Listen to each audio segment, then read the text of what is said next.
Good morning, good afternoon, good evening from whatever time zone you may be in. This is Off the Grid Podcast with Aiden and Jared. Gaining unauthorized access to the truth. And we in our last podcast, in part 2 of Pokemon, we talked about, what did we talk about, Aiden? We talked about, we finished up the history of the Pokemon world.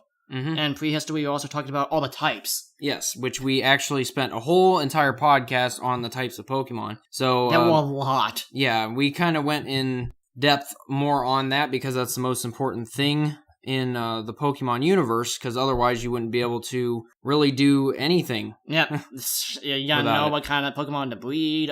First of all, you gotta also know the strategy, how to battle, like, for example, water doesn't do good against electricity. So, yeah, that kind of stuff. Yep, know the basics. Alright, so, Jared, how can they reach us if they don't know? So you can reach us at offthegridpodcast@gmail.com. You can shoot us an email there, and we'll respond to you. If you have a question about anything that we talk about or suggestions for a new podcast, please let us know. And we're also available on Twitter and Facebook, so you can contact us, like us, follow us, whatever. Yes. And subscribe to our YouTube channel as well, and you can comment on our videos.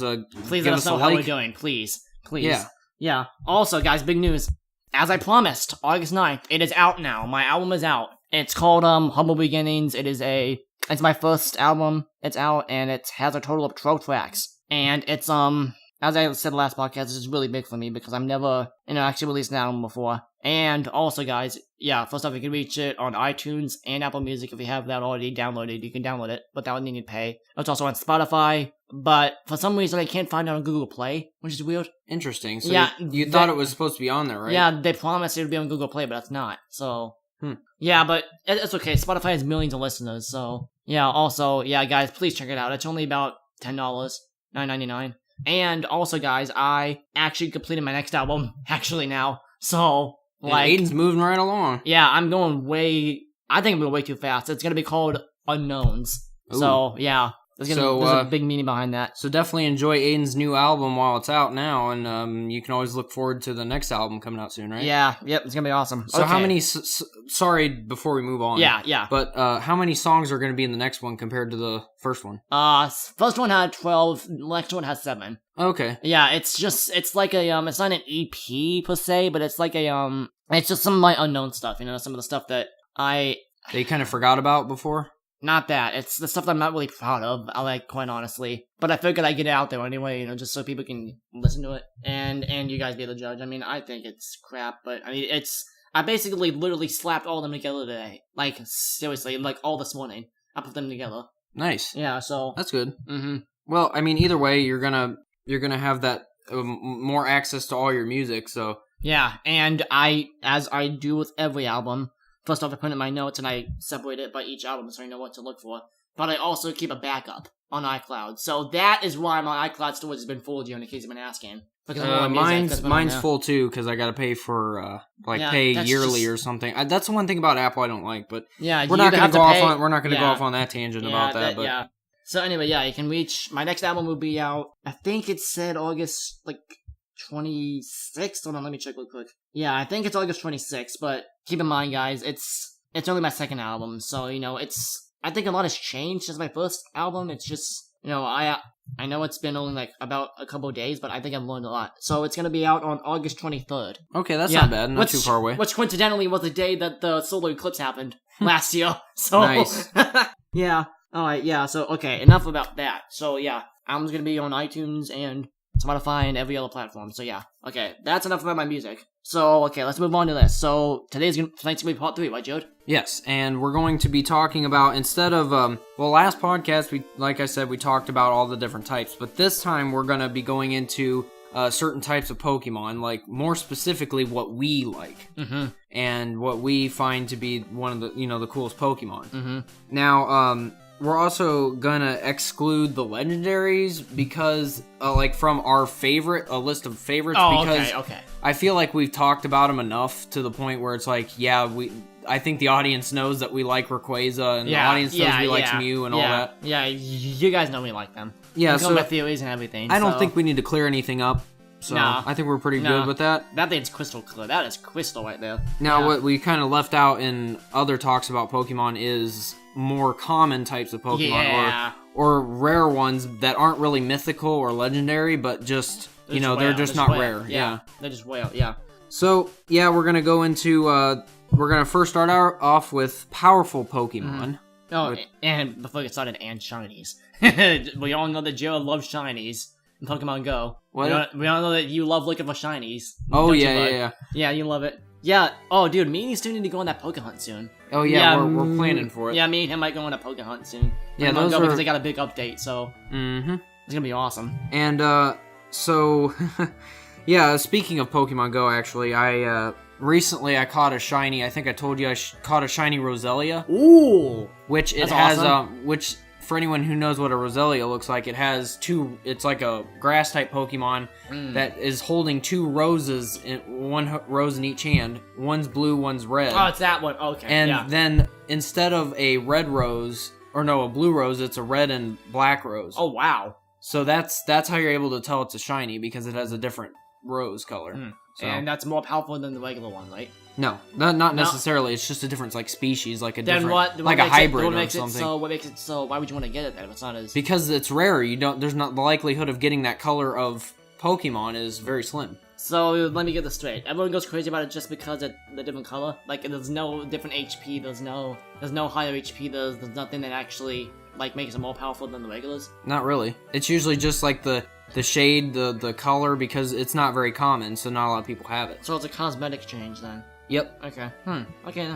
Well, I mean, I guess that'd be cool, but I just don't see the use in, wasting Pokeballs on it. But that's just me. Listen, if you're playing Pokemon Go and you see a shiny, you would want to catch one. More than you're not gonna be like, it's just another Roselia. You'd want to get that. I haven't experienced it, so I think you're right, Joe. And I don't. Yeah. Because you'd be like, not many people have that, so I want it. That's like, yeah. So if you see a legendary, you're gonna want to catch it. Oh yeah, especially if it's a legendary shiny. I mean, yeah.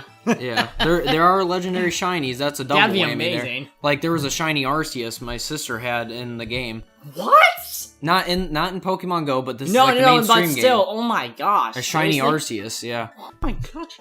That has to be super rare. Oh, definitely. Oh my word, that would be awesome. Let me guess, was he black instead of...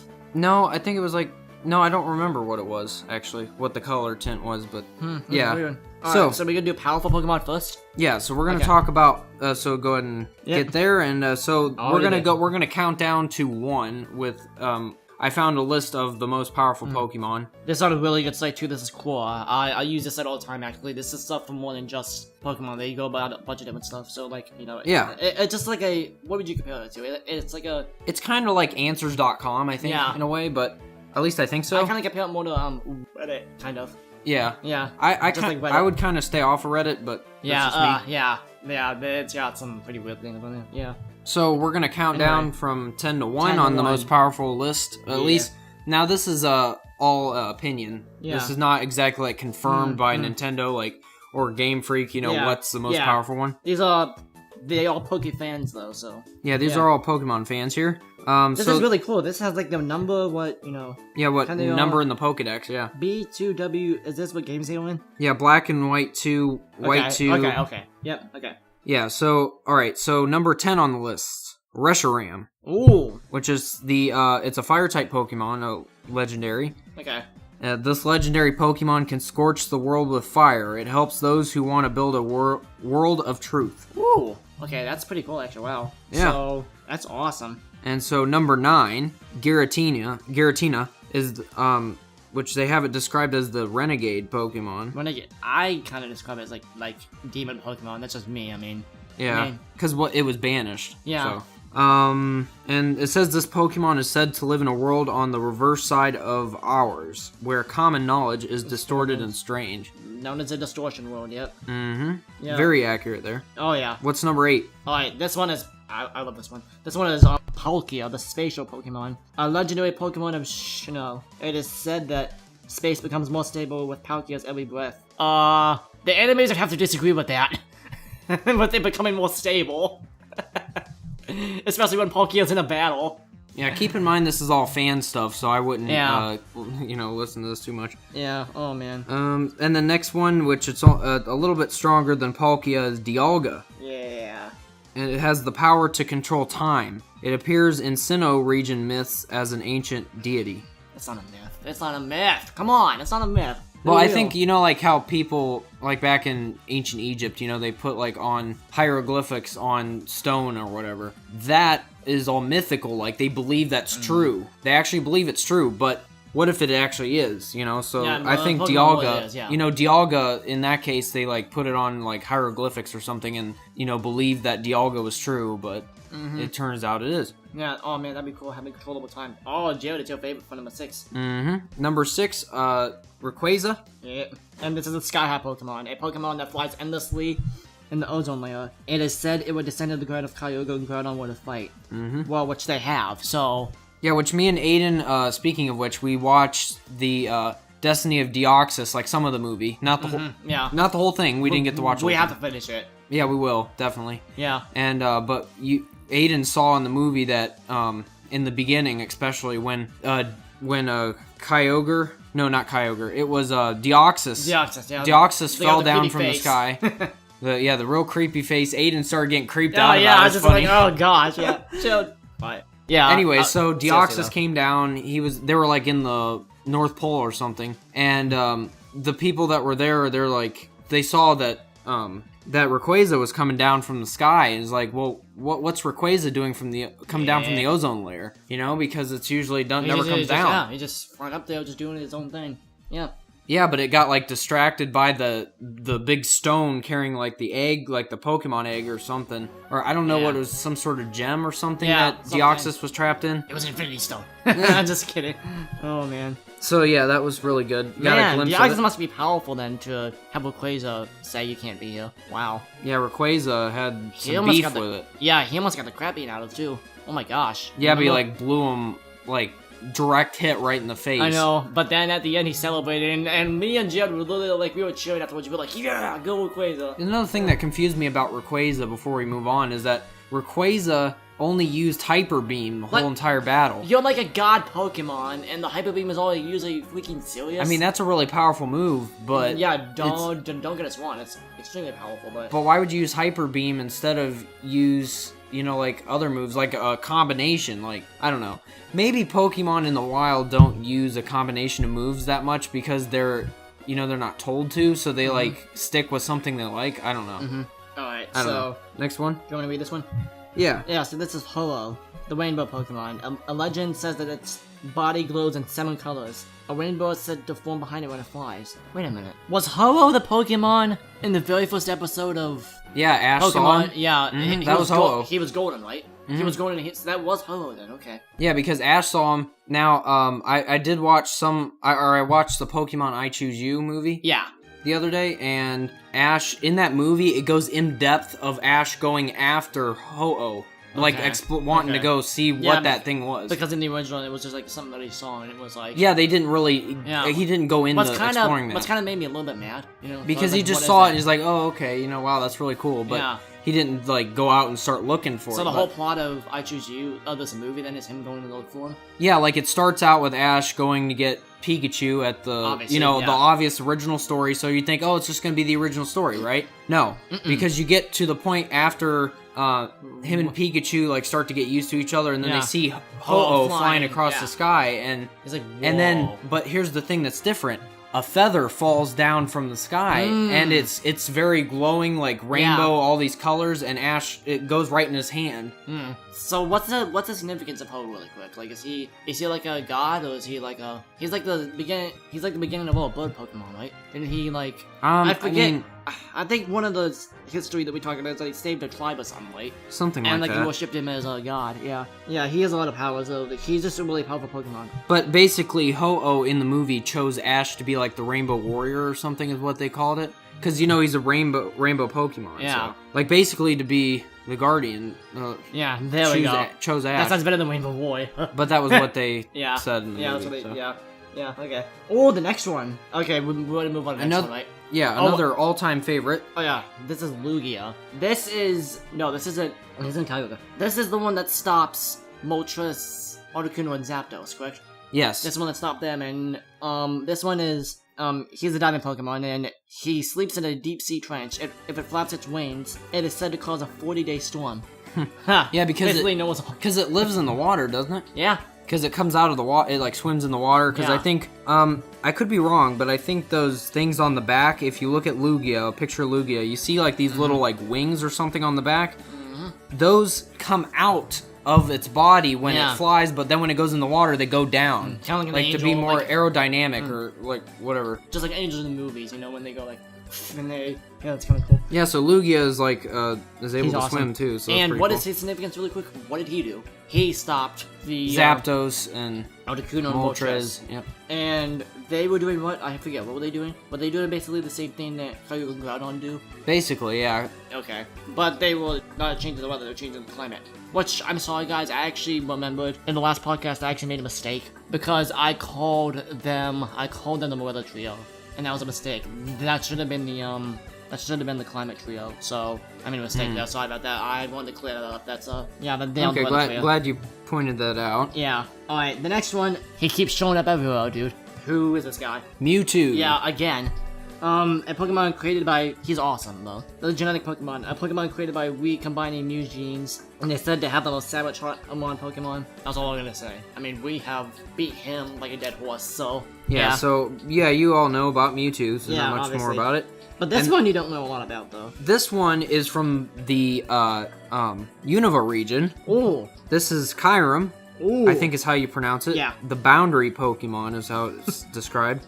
This legendary ice Pokemon waits for a hero to fill in the missing parts of its body with truth or ideals. The political Pokemon.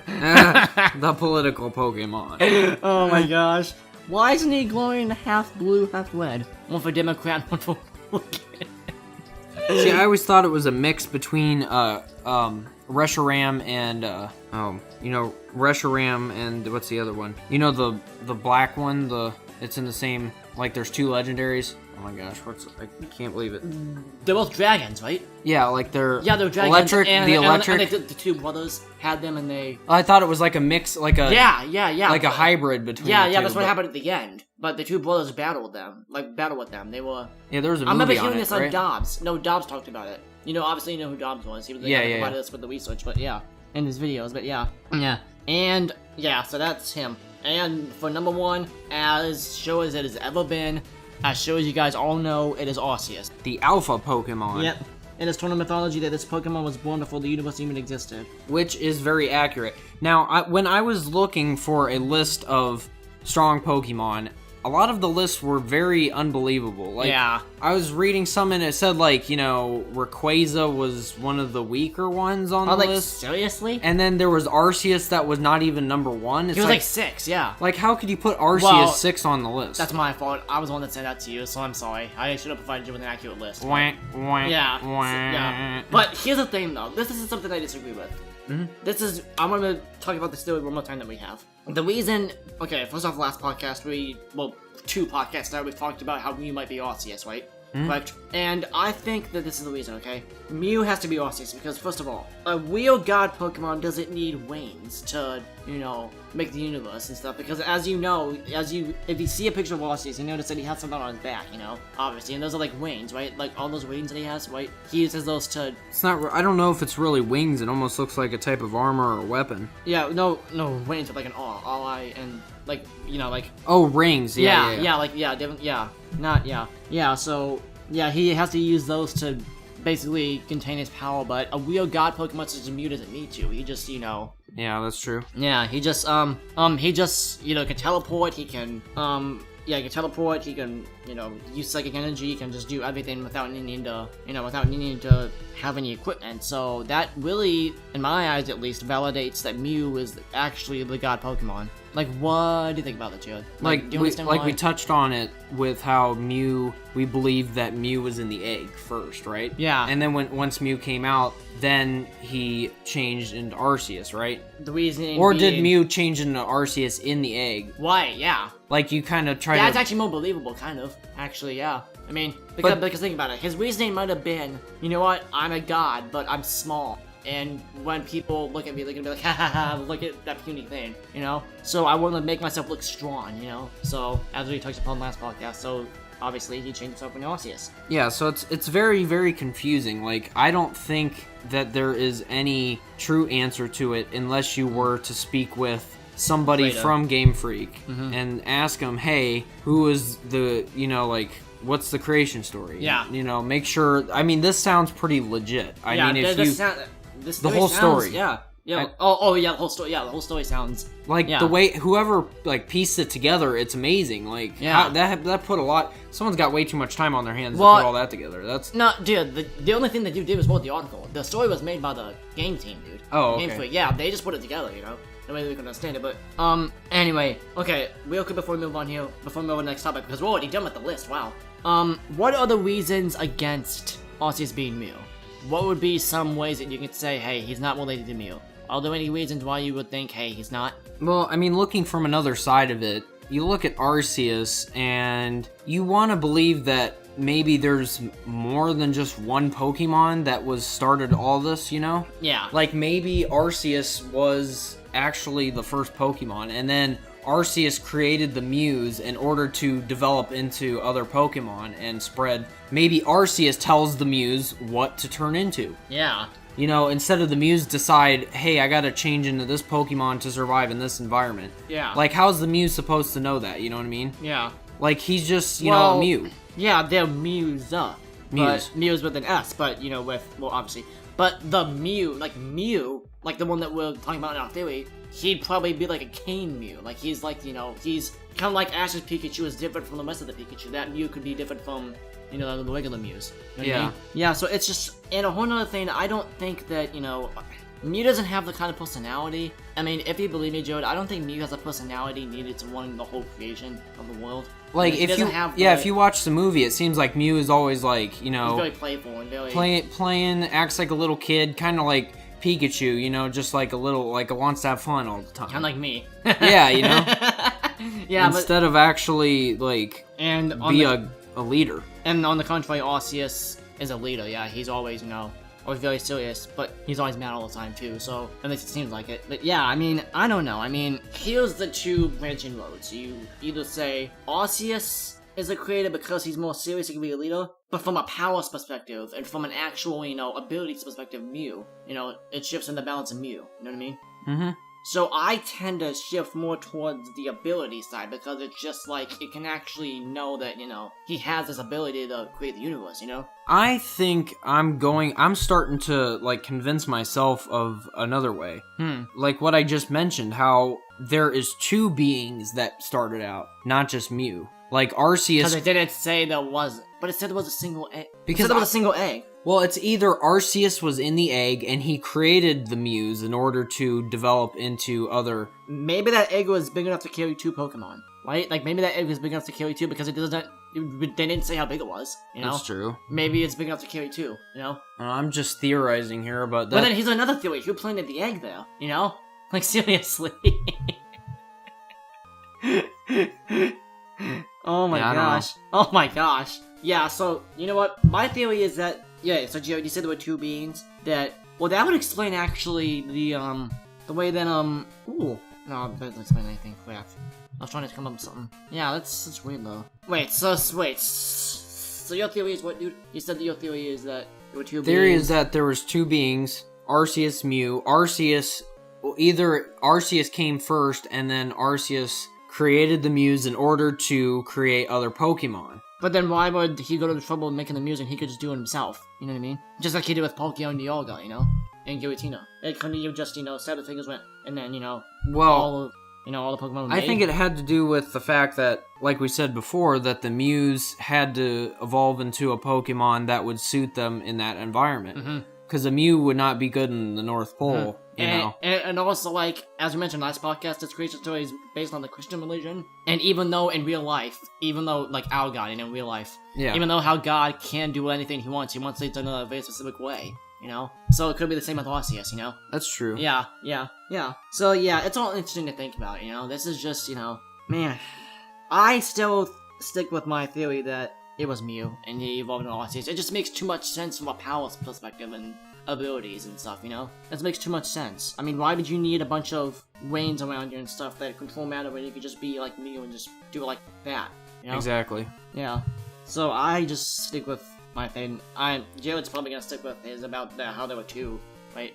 There were two beings and it's really interesting. What we need to do is we need to email the creator of Pokemon, and we need to ask him, dude, how does this go? Please tell us. You know? I'm sure there has to be like some way of contacting him. Oh yeah, there has to be, and we're gonna find that way. We have to. This is driving us crazy. Alright, do you think that concludes the list though, dude? Yeah, I think that would conclude that list. Alright, so we're going to move on to our favorite Pokemon. Yes. So First off, that was really fun. Yes. Really fun. So this one we're gonna, like I said before, we're gonna exclude all legendaries because we want to talk more specifically about the more common ones. And we literally just talked about like 5 seconds ago, so we want a huge rant. So yeah. So all right. So the first Pokemon, and everyone should know what this is gonna be. He's the mascot. This is Pikachu. Now. Pikachu. Yep. Aiden, what is Pikachu known as? He's a mouse Pokemon, also known as an electric mouse. That's how Professor Oak says it. But we're not going to be talking about just any old Pikachu. Oh, no way, Jose. We're going to be talking about Ash's Pikachu more specifically. Yeah. And he is a character. So he is a class act. So in general, Pikachu as a species is not particularly powerful. But Ash's Pikachu is anomaly overcoming odds in battle numerous times. In Pokemon Emergency, which is an episode of Pokemon... That's the very second one, right? Yeah, I'm pretty sure. Yep. Meowth remarked that Pikachu's power far exceeds its evolutionary level. Meaning, I think what Meowth is saying in that is that Pokemon that haven't evolved yet cannot reach that power until they evolve. And what's really interesting is, well, I thought, oh, dude, this is interesting because this is another thing I've always wanted to know. Why does Ash's Pikachu exceed, its evolutionary level, Why does it... I have a theory. Can I say my theory really quick? Sure. I think it's because of... now, I don't know if the professors have done any research into this or not, but I think the stronger a bond you have with your trainer... the stronger the Pokemon becomes. It actually has a physical effect on their attack power, yeah. Because Ash and Pikachu have, a really strong bond. They didn't start off that way, but yeah, now they do. And look how powerful he is now, Yeah. Have the professors done any research into that kind of science? Like the bond between Oh yeah, heck yeah. And its Professor Oak does it all the time. Okay. So they're always doing research about the bond between Pokemon. So what has their results been then? Like, in terms of power? It's important to do that. And Ash has proven that not having a bond is not going to work. Oh yeah, because with Charizard. Not with Charizard. Charizard's just really ornery. That's all he is. Yeah. Here's the thing. I'm not talking about Charizard. No. I'm talking about Gary and his not so much Gary, but there was other rivals throughout the series. Yeah. But there was trainers that didn't treat their Pokemon very nicely, and they're like, I think it was Paul. He's from the Diamond and Pearl series. Yeah. And he's like, yeah, I only worry about how powerful my Pokemon are. He abandoned that Chimchar. Do you remember that? Did you watch that? Oh, no, actually, I didn't watch that. What? Chimchar, which is one of the starter Pokemon in Diamond and Pearl. Yeah, okay. And so he got a Chimchar, but... He just abandoned it? Yeah, Chimchar, because it wasn't powerful enough. Yeah. It's like that Charmander. Yep. Oh, left behind. Yeah. And another person that I actually recognize as Surge. Mm-hmm. All Surge cared about was evolving his Raichu, Yeah, when he believed that a Pikachu cannot beat a Raichu, right? Yeah, that's all he cared about was evolving his Pikachu and stuff. All he says is, hey, you gotta evolve. He didn't actually care about the bond that he had with them, Yeah, and Ash has beaten the crap out of these trainers that have said that bond doesn't mean crap. Because they showed that yes, it does. Yeah, it does, because I'm able to connect with my Pokemon in the middle of battle and feel what they're feeling. Yeah, and because of that, they'll listen to my commands better. Mm-hmm. Because they know that I can be trusted, and they do love them. Yeah, and speaking of bonds, before we continue, bonds in the Kalos region, when in the X and Y series. Now, I don't know how much of that you watched, but I watched the whole entire series. Yeah, okay. And just real quick, Jared, sorry. The only real series I've really watched all the way through was the first generation. So I mean, I'm just telling you now, so I'm way behind. All right, you have a lot of catching up to do. Yeah, I do. Because there's a lot of things you're missing out. And here, if I get the chance after the end of the podcast, I'll show you this. But what I was going to say is that in the Kalos region is where they discovered Mega Evolution. That was where it originated. Yep. And in that region, Ash has Greninja, which you know what the Greninja is? Oh yeah. I know about all the Pokemon. I just haven't watched the show. Okay, so Greninja, Ash had a really good bond with Greninja, and he was able to Mega Evolve Greninja. And in the battle, when he Mega Evolved, Ash's bond was so strong he could feel what Greninja felt. So when Greninja got knocked out, fainted, Ash completely fell down, and it's like he fainted. Ash was knocked out. Wow, that's kind of like, I hate to say it, but that's kind of like have you ever seen the movie have you seen the movie E.T.? Yeah. Remember the part when Elliot and him were like, they can literally feel each other's pain and stuff, and their brainwaves are like connecting and stuff? Mm-hmm. That's exactly what it is. Yeah. Exactly. They were monitoring it. There was a professor that was in that region, and he was monitoring it on the screen. They had it connected between Greninja. They were like wearing a band or something. Yeah, that's exactly how like it was in E.T. You know, like the so they're monitoring, and once it got in sync exactly, that was when Mega Evolution can go through. Yeah, that's when Ash was like feeling all the pain and stuff. Yep, same thing with same thing with the movie though. Yeah, like they would like brainwaves are going up and down the exact same moment stuff. Yeah, so that's what made the X and Y series very intense. Yeah, that was yeah, that was awesome though.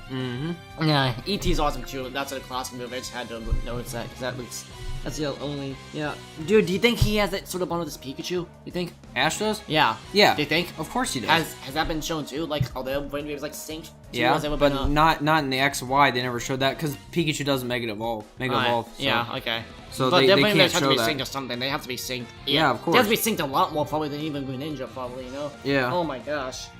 So continuing on in Showdown in Pewter City, which is another episode. He defeated Brock's Onix with an electric-type attack that triggered the sprinkler system, causing Onix to be drenched in water. One of its weaknesses, Ash's Pikachu has also defeated very powerful Pokemon that Ash's other Pokemon were unable to, such as Dragonite, Metagross, and Mega Lucario. Ooh, wow.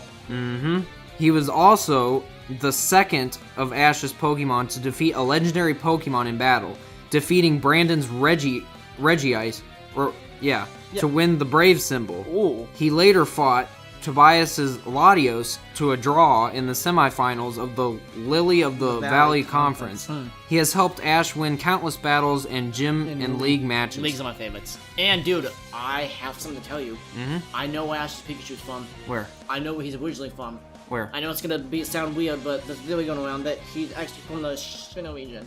Sinnoh? Yeah, Sinnoh, sorry, yeah. Because, isn't that where Oak stayed before he went to Kalos? Because it takes place in Kalos region, correct? What is? That's where Pikachu was when Ash got him. He was in Kalos, right? The Kalos region, right? When Ash got Pikachu? Yeah, he was in the Kalos region, right? When he got him? No, the Kanto, dude. Yeah, Jeez, I'm such an idiot. Yeah, he was in the Kanto region, sorry, yeah, Kanto region. I know, they're similar names. Yeah, they're very similar, yeah. I'm just confused, yeah, I can't tell, jeez. This freaking idiot.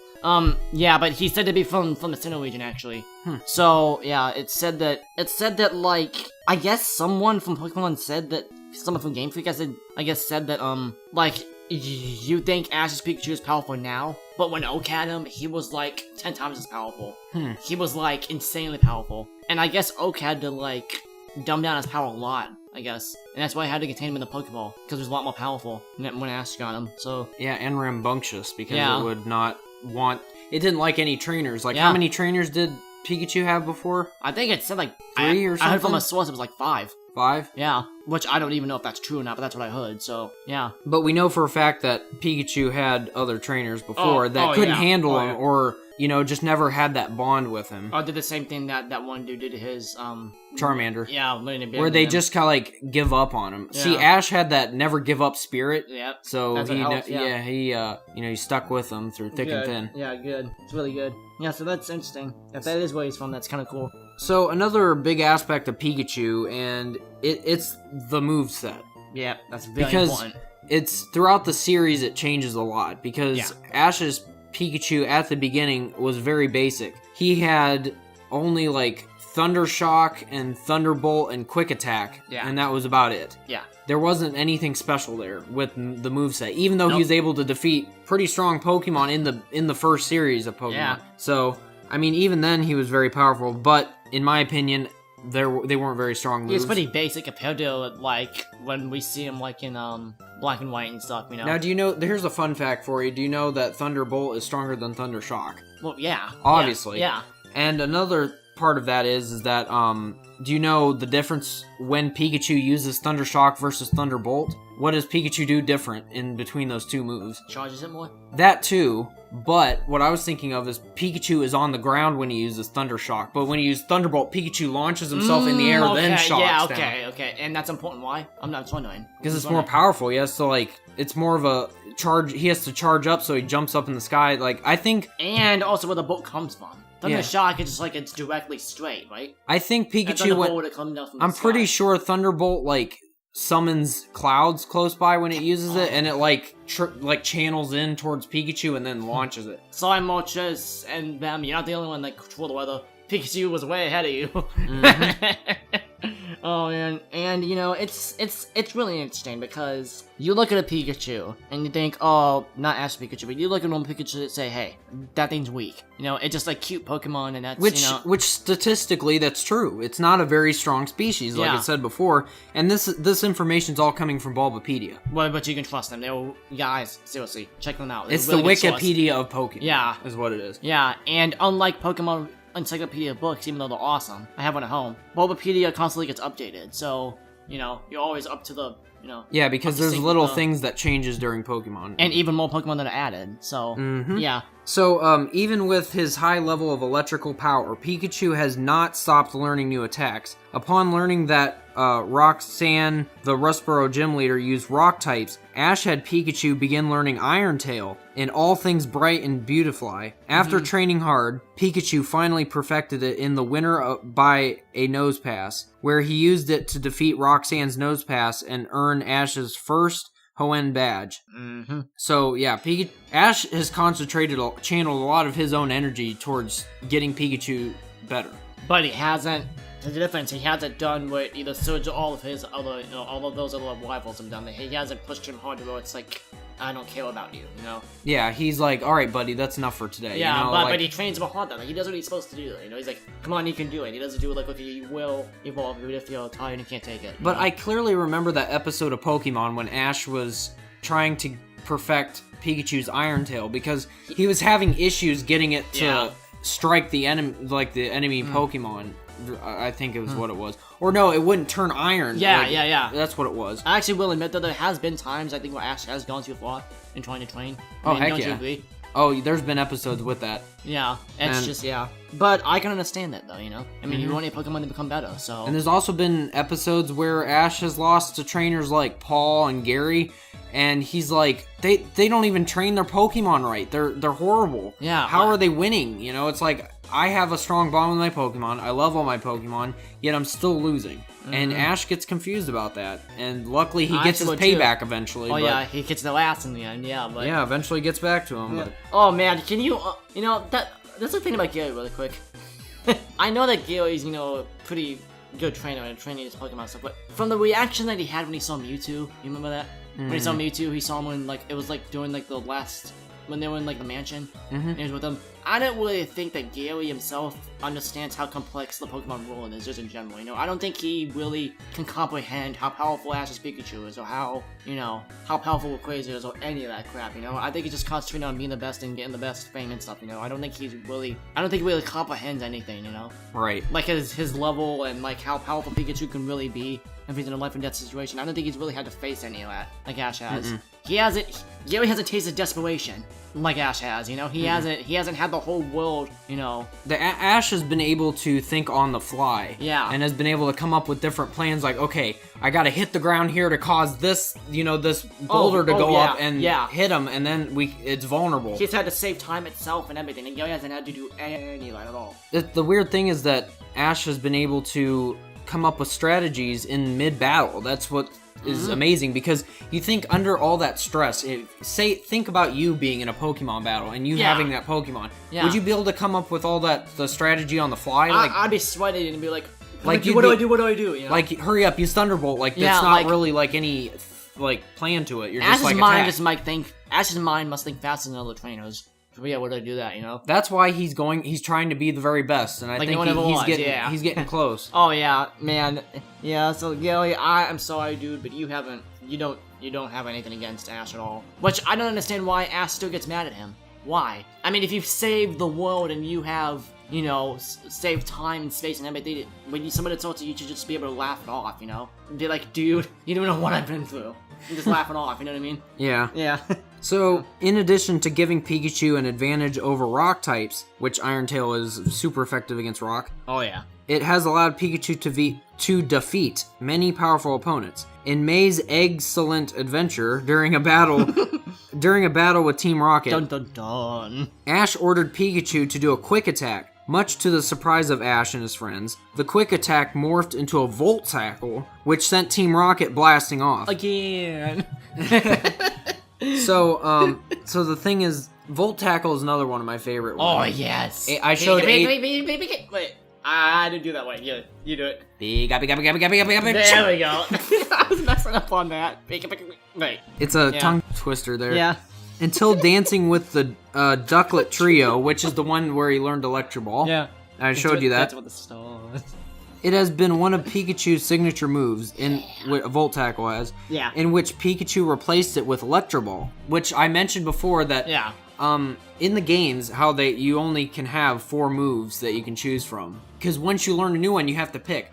You're like, do I want to keep this one, or do I just want to abandon this new move? What benefits me more? Yeah, like in the game, I have to look at it, and I see what type of damage it does, because it'll say how much damage. Yeah. So I'll look at that, I'll be like, okay, well, it's not a damage attack, it's like, like a status attack, where it stops them from, like, it just brings down their defense and stuff, yeah. Yeah, if I see something like that, I might be hesitant and be like, but it doesn't actually do damage. I think Electro Ball is very powerful, so, like in the new games, you get Electro Ball and options like that. But, here's a question really quick before we move on.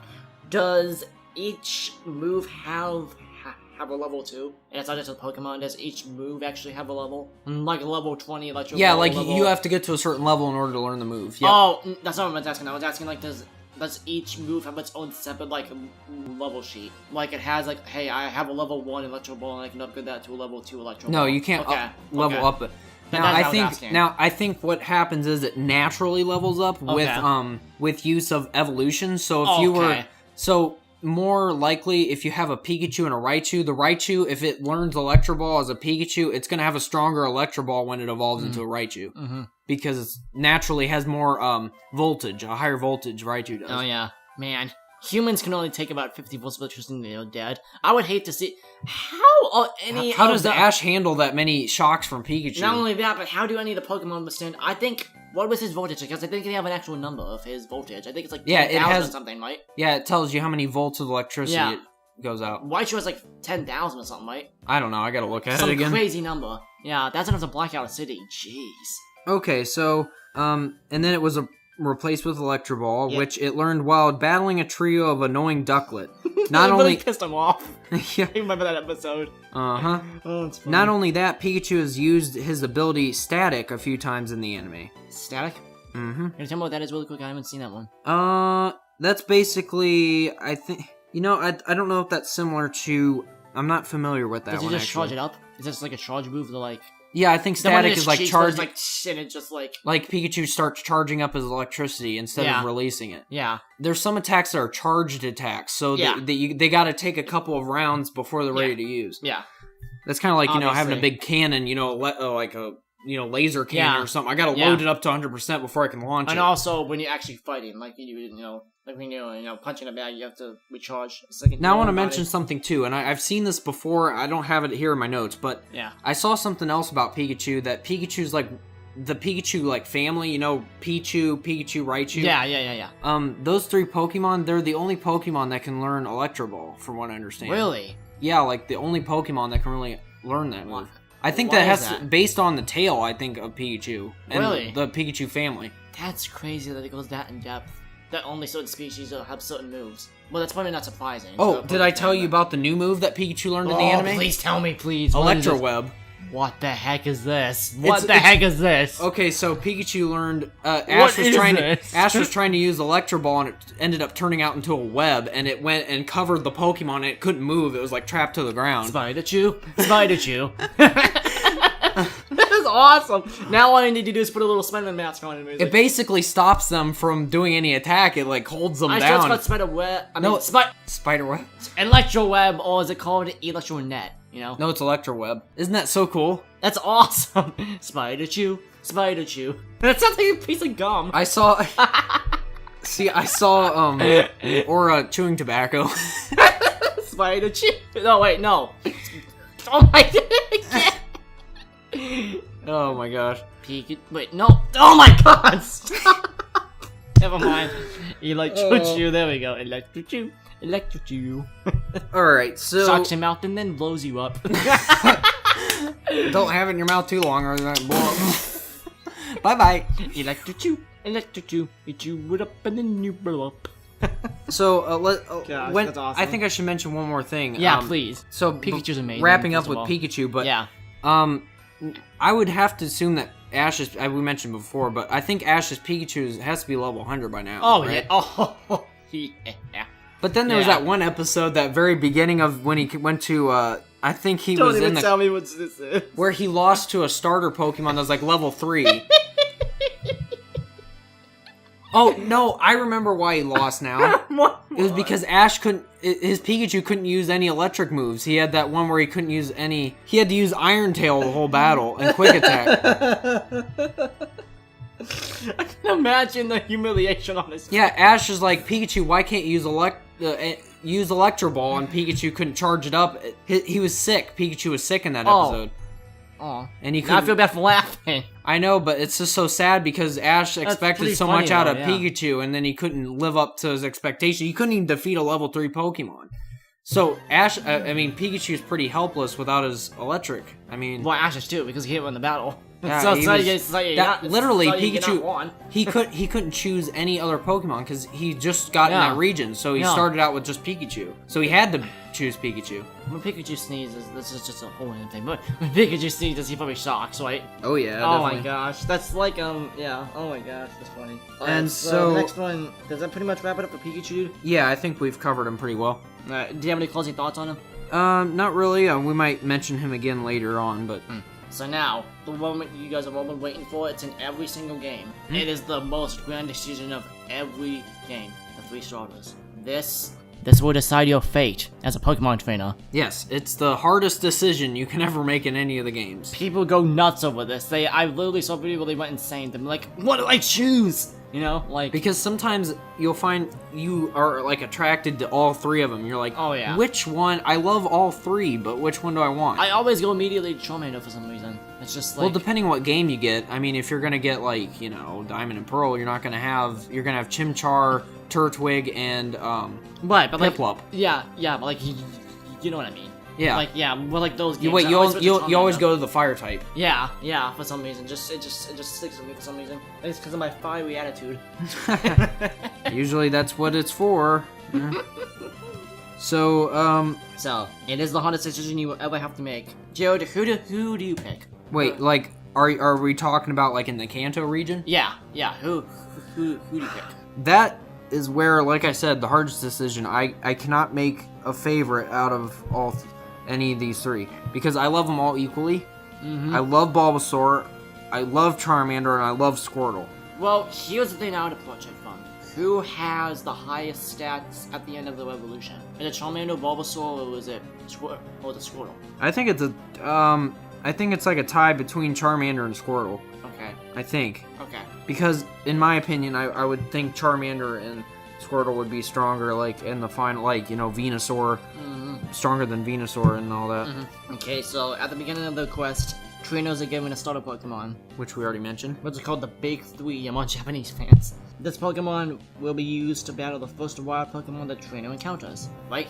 Yes. And as I said, this is a very, very important decision. And, Jared, do you want to explain why they would just, like, why they have, like, starter Pokemon and they just give you it right off the bat? They give you one? They give you a starter Pokemon because they realize that it's hard, like, if you're starting out on your journey, it's going to be hard to go out there in the woods and try to catch a Pokemon without battling it. Yeah. And you'll be like... And you might be defenseless, too, because you don't know if, like, say, an Ursaring, if you know what that looks like, right? Yeah. If an Ursaring comes out of the wood, like, you accidentally stumble upon it, because they're very, very territorial Ursaring, and they will attack if you accidentally threaten them or something. And if you're out there without a Pokemon, they could probably kill you. Yeah. I mean, so the professors are smart. They don't want to send you out there on your Pokemon journey without a Pokemon. Yeah, can you imagine the lawsuits? Yeah.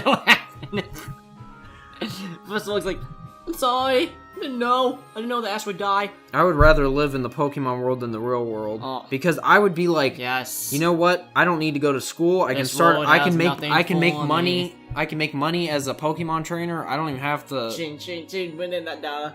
Yeah. Oh man, that'd be awesome. So, and then we can go into what's in the actual game. And plus, you get to leave your parents when you're 10 years old. You have to listen to them. Order you around for 18 years. Oh man. So then go ahead and go to the in the game section too, which is scroll down there. Okay, yep. This is the most important kind. This is the most important part where it starts going into each game. We're gonna say what each game has as a start. Yeah, and I think we're gonna have to. I don't think we're gonna have to say everything. We're not gonna go in depth. No, we're gonna overview. Just gloss over. Yeah, we're gonna gloss over it. Okay, and you can make little comments, but don't take a long time on it. Yeah. All right, so as you know, each starter Pokemon or set of starters has a grass type, fire type, and a water type. Yep. So in the Pokemon Red, Green, Blue, Fire Red, and Leaf Green, Professor Oak, which is the professor in the first most famous, and these are the first set of games, will bring trainers to his lab to give them one of the following to begin their journey. As like every professor. And that's in the Kanto region. Region. Bulbasaur, Charmander, and Squirtle are the 3 that you can choose from. Yes. And so, yeah, that's pretty much what you start out with there. And then the next game that is kind of referring almost to the anime there, it's very similar. You get to, in Pokemon Yellow. Okay, yeah. Due to being based on the anime, Oak instead gives out a Pikachu. Or in Pokemon Let's Go Pikachu and Let's Go Eevee, which I'm surprised it already has it on there. Whoa. They already updated it to that. Yeah, wow, the game's game's not even out yet. It'll start with a Pikachu or Eevee, depending on which version of the game. Mm-hmm. Which, like we said before, this new game that's coming out is based on Pokemon Yellow. Yep. And also, Jared, I don't know if you know this, but in the original game, Fire Red, there's an Easter egg. If you wait for about 10, 15, or I think it's 50 or 60 seconds, and you walk away from the table, a 4th Pokeball will spawn. Do you know that? I did not. And that will be a Pikachu. That's the same thing with Pokemon Go. You can actually walk away from it in Pokemon Go, and then you'll be able to catch a Pikachu instead of choosing. Yeah, that's where that came from. It came from Fire Red and Leaf Green, I think. Yeah. So it's just something that you Which actually, correction, it's red and blue. Red and blue. They did it's the original games. Yeah, not Leaf Green, Fire Red. That's not original. No, but it wasn't that game. That's the first time I saw it. Yeah, so, same. Yeah, it's a cool Easter egg. All right, so the next region up is the Johto region. Yep. Watched all that series too. Amazing series. And so the 3 are Chikorita, Cyndaquil, and Totodile, which I love those 3 too. Yeah, they're awesome. Very good. Really good. And they will again. They meet with Mr. Pokemon and receives Pokemon from Professor Oak. So yeah. Now this one's a little bit more cut for me. I see Chikorita, Cyndaquil, and Totodile. I have to choose between Cyndaquil and Totodile. Yeah. I don't really care for Chikorita that much. I don't know. That's just me, but yeah. Cyndaquil. I think I'd have to pick Cyndaquil. Yeah, me too. Fire. So the next one is the Hoenn region. Yep. Oh, this is my second favorite one. Other than the first generation. And this one, it's Pokemon Ruby and Sapphire, Emerald, Omega Ruby, and Alpha Sapphire. I love those games. Other than the original games, those are my 2 favorites because of Kyogre and stuff. And you get these Pokemon from Professor Birch, and he allows the player to keep the Pokemon they choose to. You have to rescue one of these, right? You have to rescue one of these Pokemon, right? Is that how you get them? Yeah, he allows the player to keep the Pokemon they choose to rescue him with. Yeah, so these 3 Pokemon are Trico, I think that's how you say it. Yes. Trico, Torchic, and Mudkip. And I always choose Torchic. Always. This one's different for me. I love all 3 of them. They're all cute. I love them.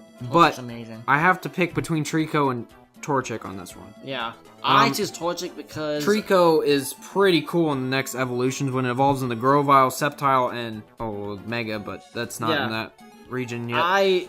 my favorite has to be Torchic because of Blaziken. Blaziken is so powerful. Yeah. Once you evolve him, he's amazing. Saptile! Oh my gosh, no. Oh my word. And, this is the Sinnoh region. Sinnoh region is... Yeah, boy. If I had to choose between all the series, the Sinnoh region is one of my least favorites. Why?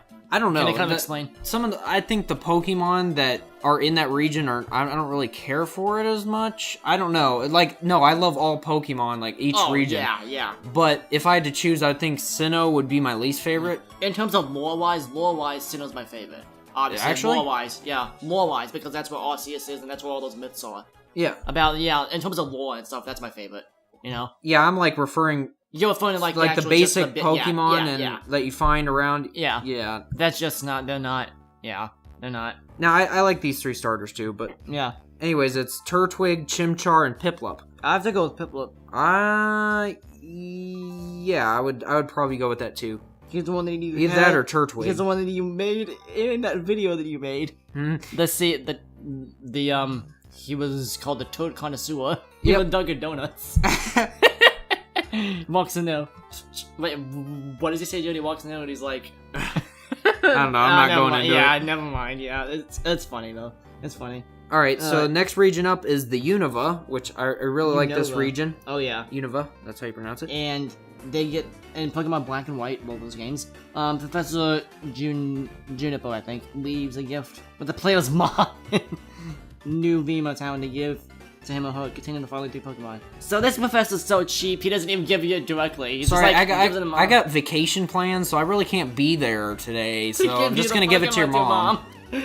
Oh man. So Snivy, Tepig, and Oshawott. My favorite out of the 3 has to be Oshawott. I absolutely love Oshawott. Yeah, look at that face. Look at that face. So cute. Yeah, okay. Next region is the Kalos region, which is one of my favorite regions. Definitely X and Y. And the player Shauna and Serena and Callum received the start of Pokemon in Aquacord Town from Tierno. Yeah. Who was asked by Professor Sycamore to deliver, which is another tree. Wow, yeah, like all Sycamore tree, yeah. All the professors named after trees if you don't know. I know, it's great. And these Pokemons are Chespin, Fennekin, and Froakie. Mm-hmm. Now, out of the 3 here, I have to pick Froakie. Not Chespin? Aiden, that's a Greninja that evolves into in the final one. Jeez, yes, then Froakie, yes, by far, yes. The heck, yeah, Froakie. Oh, heck yeah. What was that? I don't know. I wish we have a video cam so we can just see what they're doing. He's like an Egyptian. Alright.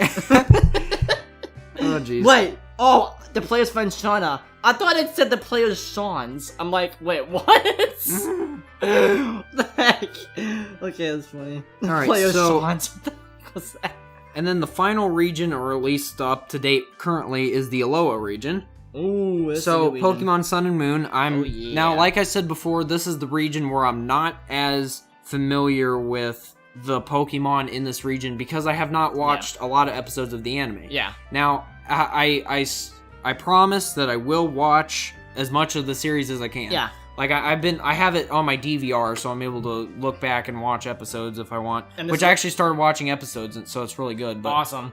So do you recommend it? Oh, definitely recommend it. Now, I mean, at the same time, I really like the original animation better than the new one. Oh, yeah. But, you know, you just gotta kind of live with it. And, it's kind of funny sometimes, too, because Ash's expressions are a little bit different. It's like, he gets, like, shocked, like, so expressive all the time. It's funny. Is it like the original series, he was very expressive. Because his eyes would go, like, he would just be like... when he gets mad and stuff. I know, but this animation here in the Alola region, it's very different than... It's like Teen Titans Go. Bad.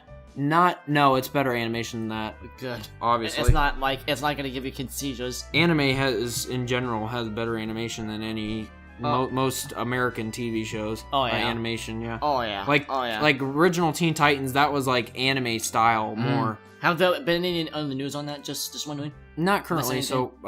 if I hear anything else, I'll put another update in the Weekly Geek Freak. So stay tuned for updates. Yes, they need to help some more. So, so there's 2 games with this, Pokemon Sun and Moon, and then Pokemon Ultra Sun and Ultra Moon, which I did have Pokemon Sun. I had Pokemon Sun, but I do not have Pokemon Ultra Sun and Ultra Moon.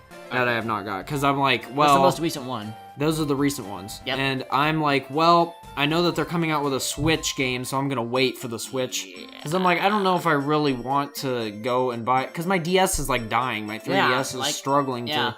It's the clam shell design. It's start not wanting to open as well. And it's gonna fall apart. Yeah. So it's like the iPhone 6. Inside. Yep. So just one thing really quick. Apple. Just a really quick fact.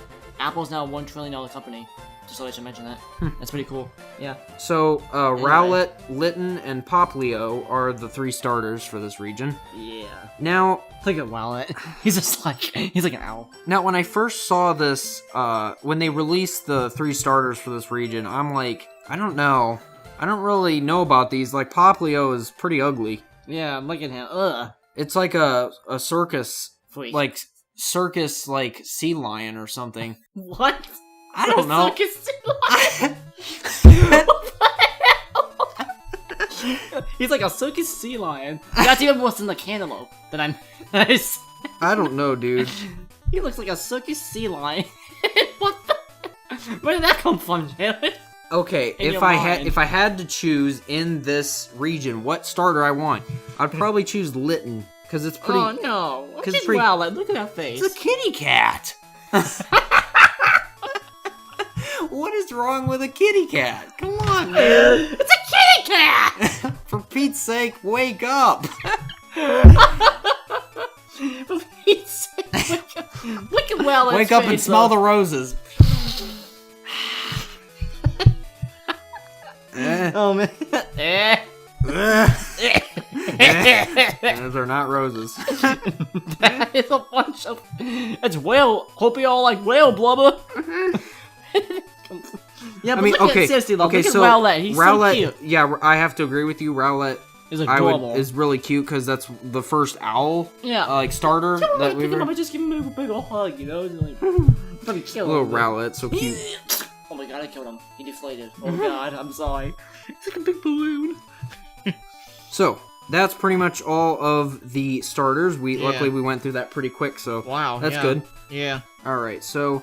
List of favorite common and rare Pokemon, right? So we're gonna... So this is a list that I started compiling. It's a list of favorite common/rare Pokemon. Oh my gosh, I was like an hour ahead. Jeez, this is awesome, dude. Alright, so some of the Pokemon here are... I think most of them are common. I don't really think any of them are rare. Yeah. But I just put that disclaimer there just in case. And they're not in any particular order, so just so you guys know. Yeah, and there's also a website link I have right there. See it right there by the Pokedex. It's Pokedex.org. It has all Pokemon, I'm pretty sure, in the Pokedex on that website. Very intuitive, too, so you can check that out. I'm just asking, was there a reason you didn't use a Bulbapedia for this one? Because it's not easy to navigate, because you gotta search. They don't have like a online. They don't have a Pokedex that you can go to on the website. They should add that in there, actually. They should. Yeah. You know, they should have like a little section in. I'm pretty sure they have a Pokedex app, like in the App Store or something. Yeah, but Bulbapedia is almost perfect. But it just needs one little thing. It needs that Pokedex section, you know? We can easily find them. If that had it, it'd be the perfect site. Yeah, so I'm using Pokedex.org. If you guys want to look at that, you can check out, you can literally put in the search bar what Pokemon you're looking for. It'll bring it up. Wow, you can say, if you're trying to look up Pikachu, you do P-I-K, and then it'll bring up Pikachu automatically because it knows what you're talking about. Yeah. Or Pichu, and, you know. I think Bulbapedia does the same thing, but I guess Pokedex does it a lot more intuitively. Yes, I guess. So you can go ahead and click on that too, Aiden, if you need to look at that. Oh, yeah, okay. And which I'll click on it here in a little bit, but I got a list. So, the first one on my list, one of my favorites is coughing and wheezing. Yeah. Coughing. Wheezing! There we go. More accurate there. Yeah. Wheezing looks like, okay, so if you ever look at a picture of wheezing, this is kind of funny because you see there's a big gas ball and then there's a little gas ball. Yeah. And then the little gas ball is really, really grumpy. Yeah. And then the big one's just doesn't give a crap. And little gas ball doesn't give a crap.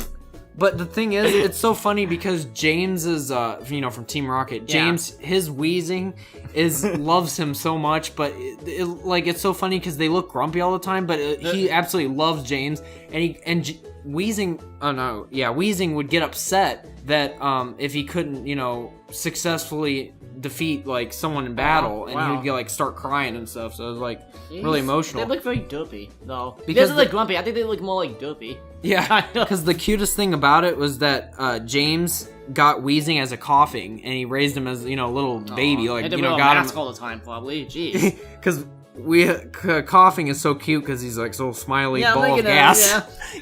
You cute little smiley, you little smiley ball of gas. I think coughing came from. He originated from a fart. No, he came from Arceus' fart. That's how old he is. He's an old fart. Just like Arceus one day just went, and out came coughing. He simultaneously farted and gave birth. This is great. Wait, so Arceus is female? I can actually imagine. I can imagine coughing going up to Arceus as his master, and Arceus is like, "Oh God, why did I create you? I don't remember creating you. Where'd you come from?" And coughing's like, "My master. I came out of your butt. I came out of your house. Don't you remember?" No. No, I was just going. I was looking the other way. I was in the middle of a school assignment. I was sitting in class. It was an accident. It must have escaped me and went out into the hallway. Oh my gosh. Alright, so the next one on my list is Arbok. Well, thanks to you, I now kill everyone I meet. Thanks, Master. Oh man. Yeah, so the next one is Arbok. Oh, this guy's good. Which Jesse had this one. I don't know why, but I always like the Pokemon that Team Rocket has. Like I get like a liking to their Pokemon. Like they have some really cool ones. Yeah, actually, yeah, I do. Arbok is Cobra backwards too, in case you don't know. Yep. That's really cool. So what is so special about Arbok? I just think he's cool because he's this big poison type snake Pokemon. He's creepy too. Which speaking of which, coughing and wheezing, that's a poison type too. Oh yeah, the poisonous with the gas. Yeah. All the gas they make. Yeah, so Arbok, I don't know. I don't have much to say on Arbok other than it's so cool. He's cool looking. So the next Pokemon we have a little bit to say on though. This guy. This is Ditto. Ditto is one of the most underrated Pokemon. One of the most underrated, right? Yes. And I think, if you think about it, he's one of the most powerful Pokemon in the entire game. Yeah, because he can transform into any Pokemon he wants. Yeah. Like, he can morph into an Arceus if he sees one. Yeah. Now, you can't, tell Ditto, transform into an Arceus, because it's not going to know how, it might not look the same. It actually has to see it, because what happens is, and it was shown in the anime, but there was also a description of how a Ditto, if you tell him to transform into a Pikachu, the eyes won't be quite exactly right because it can't get everything right. You know what I mean? Like in that one episode. That's what I'm laughing about. Yeah. He says he literally looks like derpy because it had just dots for eyes. Not just derpy, he just looks weird. He looks like the puppet in that Wheat Thins commercial. That's what it looks like. Like the puppet in the Wheat Thins commercial. Oh my gosh. Oh, that's awesome. So Ditto, Ditto is very powerful. Very powerful, and so not only can he copy its looks, but he can copy all the attacks. Mm-hmm. So he's like a Kobe, kind of. Yeah, where absorb. Pokemon, where obviously Ditto doesn't have to absorb anything, but like Kirby does. Yeah, he doesn't have to be a cannibal. Now the thing is, in the Pokemon world, Ditto is not seen as himself. Most of the time, he's mimicking other Pokemon. Yeah. So you may come across a Ditto in the games and not even know. And that's something that a lot of recent games and all we know about Pokemon Go, they use that to their advantage, actually. Yes, which, let me show you real quick, Aiden, while I'm thinking about it. I have a diagram that shows all the different Pokemon that Ditto can be found in the game. Alright, let me see this. See this. Look at this. It shows all the different Pokemon, because I wanted to make sure I knew which one, because I have a mission on there, and I have to catch a Ditto, but I'm that's not a lot, though. Huh. Yeah, it only has a certain wheel of Pokemon it can go into. Well, at least for now. But the one that caught my eye was Ghastly. I thought that was kind of cool. Yeah, because there's a lot of Ghastly, especially at night, because they start to come out at night. Yeah, all because of ghosts. So yeah. So all in all, I think Ditto is a very underrated Pokemon. Yeah, people, because technically you can have a Ditto, and that would technically be the only Pokemon you ever need. I mean, really. But Ditto's probably, like I said, on this list, a rare Pokemon. It could be, I think Ditto is rare. Yep, and I don't even think he needs to transform into Pokemon. I think he can also transform into things, too, right? Oh, people, yeah, it can transform into people. It's been shown in the anime it can do that, which is scary. Because you could be like... If you fall in love with someone and it turns out to be Ditto, like, oh, gosh. But think about it. You could be like a teacher or something, call off sick, and have your Ditto transform as yourself, and then yes call off sick every day. That's awesome. It makes money for me, and oh man. And also like transform used by criminals too. Think about like what they can use Ditto to transform as security guards or something and get them in. Actually, into cash when they're robbing a bank. It actually decides it's almost cash, so that it. Or like pretends like, oh wow, I just like the cops got the cash, it's all good. The criminals are, you know, they didn't get the cash, but then it transformed back into a Ditto. It's like, what? What the heck? Like, where's the cash? Where's the cash at? Where's the cash at, man? It's gone. Oh man. So yeah, Ditto, I can see a lot of possibilities with that. Very cool. And he might be. I heard something also that he might be extracted from one of Mew's cells. One of Mew's cells gone one. But that can be another story. But yeah, just know that, guys. You can do your own research on that. Anything else on Ditto you think? No. He's awesome. That's all I have to say. He's amazing. Because that would be... And the scary thing about Ditto, since it mimics everything that it transforms into, it would transform into a human and it can speak English. And it can actually retain its memories too, which I think would be really scary. Because it talks. It talks as a human. Because it's like one of the only Pokemon that can do that. That's some of my nightmares. It's like, imagine it. Like, you're just sitting down talking to someone, all of a sudden its eyes go... It's like, oh my god, what is that? It turns back into a Ditto. And it's like freaky black eyes in its mouth and just like, oh god. Ew. And like a human face. Ah! Gosh. That's not good. Alright, so I think that's pretty much all for Ditto. Next one is Quillfish. Quillfish. Now, so who's this guy? Now this is an interesting pick, and you might be thinking like, why, Jared? Why'd you pick Quillfish? Yeah, why? What? Well, when I was little, I would collect Pokemon toys. Yeah. Like the little figurines. Aww. And I would trade them with my friends at school. And there was one time that I had a Quillfish, okay? And I got it by trading one of my other Pokemon. They're like, hey, I want this Pokemon for... And then you get the Quillfish. I'm like, oh, okay, I'll bring it in tomorrow. Was this before you met me? Yeah, this is when I was, like, in the Bahamas. Alright, yeah, this is before me and you met, okay. Yep, cool. And this is when there was, like, obsession between Bakugan and Pokemon going on at the same time. Oh, I remember that. Before I met you, dude, I was, was the bus. Was Lake like that, too? Oh my like, god, that obsessed with Bakugan and Pokemon as every other person on the bus would have a Bakugan. Like, it would be like... Was Pokemon like that, too? I think Lake was more like a Bakugan thing than the Pokemon, which is kind of weird. Because I was thinking, guys, Pokemon's the first one, so, do that. But no, apparently it's Bakugan more. Every other kid in the school had a Bakugan. It was so bad that they had to accidentally put it away and stuff, but yeah, it was cool, though. It's kind of like fidget spinners, they get spread around the school. And but then, it actually had value. Oh, yeah. Well... Because people would look at the power of it, which it was called, like, G, which they call it, like... Yep. So, like, it might have a power of 420 G. That might be That sounds like a drug! 420 G? Got some of that 420G. Woo! Woo! Whoa! Oh my god. 420G, yo. So, alright, so moral of the story is that I got that Quillfish and I absolutely fell in love with the Pokemon. I thought it was one of the coolest ones. And it's also in Pokemon Go and I haven't caught one yet, so I'm very upset about that. That's a childhood right there, man. I'll let you know when I get the Quillfish, but I really like it. Just go. It's and to describe it to the audience, it looks like it's a little pufferfish. Looks very grumpy. It's a cute little thing. And then another Pokemon, which I have a lot on this list that are Team Rocket. Cacnea is a Team Rocket. That's how you say that. That looks like a Q at the end. No, an A. Cacnac. Cacnac. Cacnac. Just like Knick-Knack from that Knick-Knack, Disney... Paddywhack, give a dog a bone. No, Knick-Knack like the Disney short. Oh. Oh yeah, like about like the snowman. Oh yeah. That's trapped in the Cacnac. What the heck? Cacnac. You're horking up something. Hack-a-knack. Hack-a-knack. Hacky sack? No, wait, no. Hold on. Oh, everyone told... No. What's the lyrics? Oh yeah. Then got hit in the neck with a hack-a-sack. Where'd it come from? Now wanna jump. So Cacnea is another one of my favorites. I don't know. I really liked I think what I like about this Pokemon is that the way it's built, I guess. I don't know. It's like this little spiny, like prickly cactus thing Pokemon. I don't know. I like it. He doesn't mean that it has a bad attitude.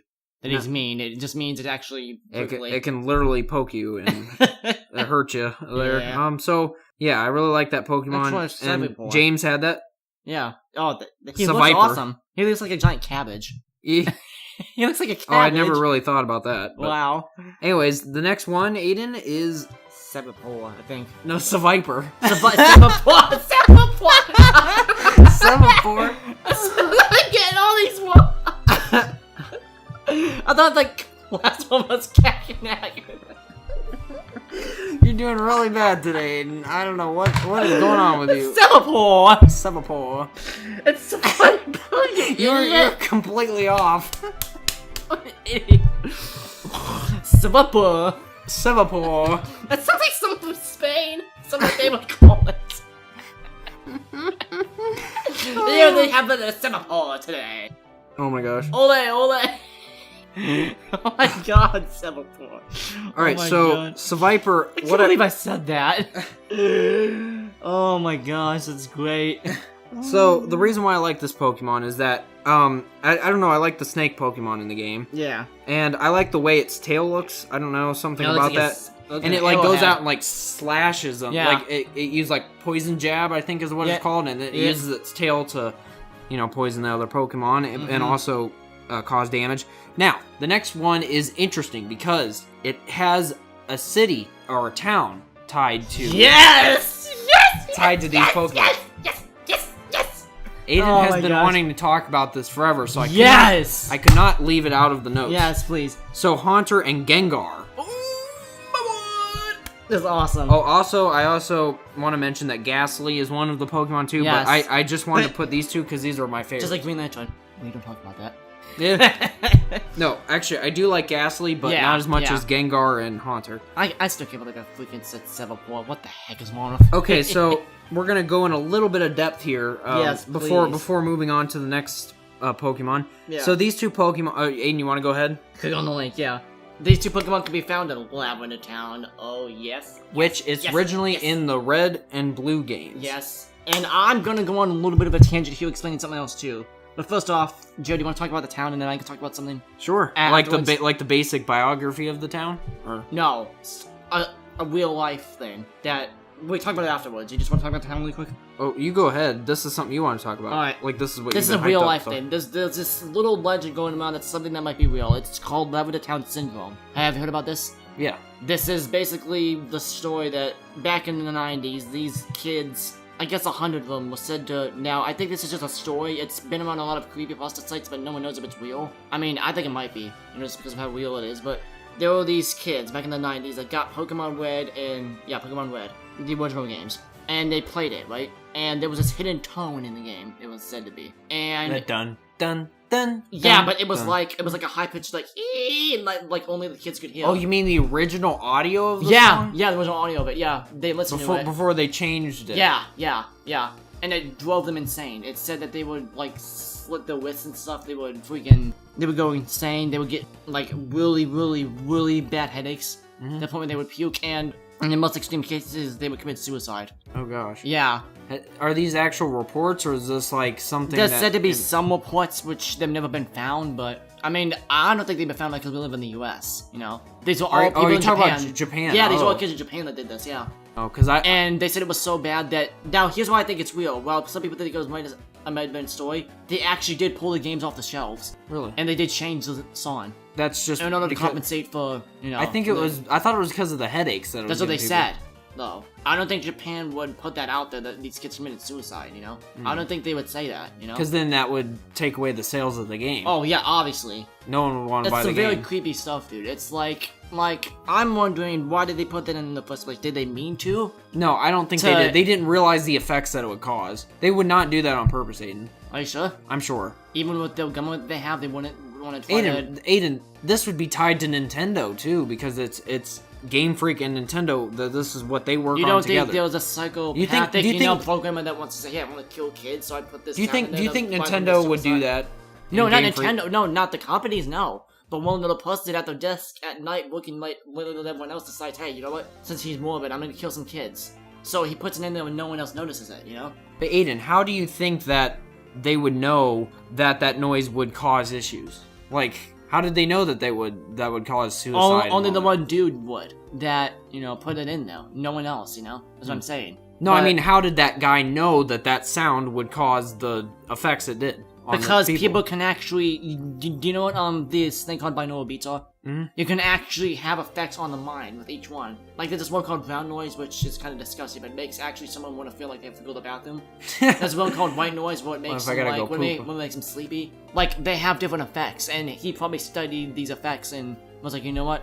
I could combine these different kind of noises, they call them together, and make this. So yeah, it's a very, very creepy thing. It's called Lavender Town Syndrome, also Lavender Town Tone, if you guys want to look into it. You can look into it, but it's just really creepy. Why do you think, Joe, do you think sounds have an effect on the human mind that more than people realize? Do you think? Possibly. Do you think sound can change, the chemistry in your brain and stuff? Yeah, that's really weird. It's really weird, so yeah. So Lavender Town doesn't have creepiness in its own universe. It has creepiness in real life, too. Just so you know, so yeah. Yep. Alright, so let's start talking about Lavender Town the game. Itself. Yeah. So go ahead, Aiden. Alright, Lavender Town is a small town located in northeast Kanto, just south of the Rock Tunnel. The citizens of Lavender Town, in Generation 1 and Generation 3, claim Lavender Town is known mainly for ghost sightings in the Pokemon Tower. Which, like Haunter, Gengar, and Ghastly. Yeah, and as the main gravesite of Pokemon. In Generation 2 and 4, the town is noticeably modernized with the inclusion of a broadcasting station.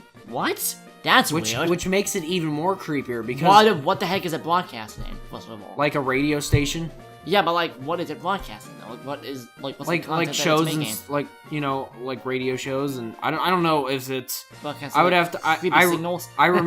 Maybe. That'd be weird. I don't know. I haven't played... Freaky coordinates? Aiden, I remember that part of the game, adding the broadcasting station, but I don't remember what the significance of adding it was. You know that Lavender Town, really, before we move on here, Lavender Town actually was the only town to actually give me nightmares. That town actually gave me nightmares once, dude, just because it's so weird, It's a weird place. So, what do you think that broadcasting station was for?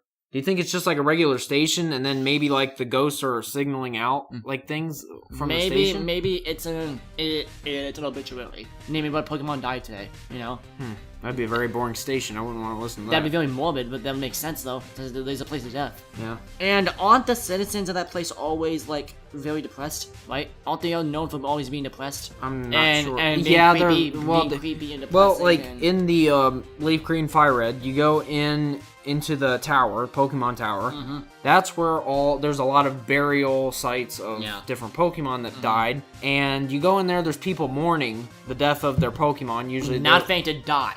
Let's make that very clear. Literally died. No coming back from it. Yeah, no. And it's been not shown. A normal battle. And referring to the anime, it's been shown in the anime too. With I just watched the Pokemon I Choose You. I'm not trying to spoil a whole bunch, so it might be a spoiler alert for some people here. First off, spoiler alert for anyone who hasn't seen I Choose You. Go watch it first. Watch it first. Pause this and go watch it and then come back or something. But in the movie, Aiden, do you mind if I go into this part of it? Oh, no. Please do. Okay, so there was a scene with this little kid that he's one of the main, I guess, stars of the, in the movie. And he has a Luxray, which you can look it up in the Pokedex if you'd like to. Yeah. But Luxray, which I think I'll go ahead and look it up here for you real quick, just so then you get an image. How's he spelled? Just all you got to do is type in Lux, and then it should come up. All right, yeah, Lux. Yep, already found him. So Luxray, that Pokemon there that is shown on your screen. Yeah. That is a him. Yes, that one. Yep. That was a kid's best friend basically. Okay. So he grew up with this Pokemon, And one day, the kid went out into the woods in winter, okay? So he, Yeah. like, fell in the snow or something, like, hurt his foot. Yeah, okay. And so he's laying there, and Luxray came to his aid. So, Yeah. like, came running out, and then he cuddled up next to him to try to keep him warm. Aw, And sad. during this time, Luxray got his body temperature got too cold and he ended up dying Oh god, right next to that's him. sad. And That he makes me woke. want to cry. So Wow. then the paramedics show up, you know, and they're gonna take the kid, get him some help, This gonna is get him warmed up, tragic. and he's yelling Luxray, and he's he's yelling. only caring about his yeah, Pokemon, he's like crying as he's he doesn't getting. care about himself. He's like, screw me, I want to like they weren't rescue like him. Luxray was far from being revived at Yeah. all. Oh god, that's sad. That is so sad. Yeah, Wow. so it's proven that Pokemon do die. And remember when Professor Oak says Pokemon don't die, they faint. That is incorrect. Incorrect. conspiracy on our hands here. Because Either Professor Oak is stupid, or there needs to be a conspiracy theory in the middle of the Pokemon right here. I think Why does he Professor say that? I think Why? he's covering it up to try to make sure that people don't get all freaked out like, oh, your Pokemon could die. And don't go there. Or it could have been simple as they don't He's just die kinda in the game. But then They again, do die in the game because but then you see they the do. graves there, dude. Yeah, that's true. You see the graves there, so what the... What, has Professor Oak never been to Lavender Town? No. Here's what happened. I think he lost a Pokemon there once, I bet. He's in denial that it ever happened. That, and he doesn't want anyone to suffer the same fate that he has, you know? Because he is weird. Professor Oak is a weird guy. What do you think do you think he researches death of Pokemon, like, secretly? What if he's like a... Or he completely avoids it? I don't want to say he's a cultist, but maybe, like, he's, like, part of, like, a secret cult. No, That goes to Lavender Town and he no. freaking... No. That's too far-fetched. Yeah, that's too far-fetched. There's actually a Pokemon called Farfetch. Look it Yeah, up. well, dude, you're dealing with the town of death. I mean, so it doesn't seem too far-fetched. I mean, if you're willing to put, death and destruction and graves in there, why not put a, you know what I mean? But yeah, I mean, yeah, that's weird. Why would he hide it, though? Why would he not say, this place exists and this actually happens? I don't know. What are your thoughts on this? I don't know. I kind of think that he is, like you said, Aiden. I like that theory with saying that he is like mourning the death of a Pokemon, but That he lost? that he lost, but he is like in denial that Has it he ever ever happened. said, I'm asking, has he either in the anime or in any of the games recalled a Pokemon that he says he really misses very much?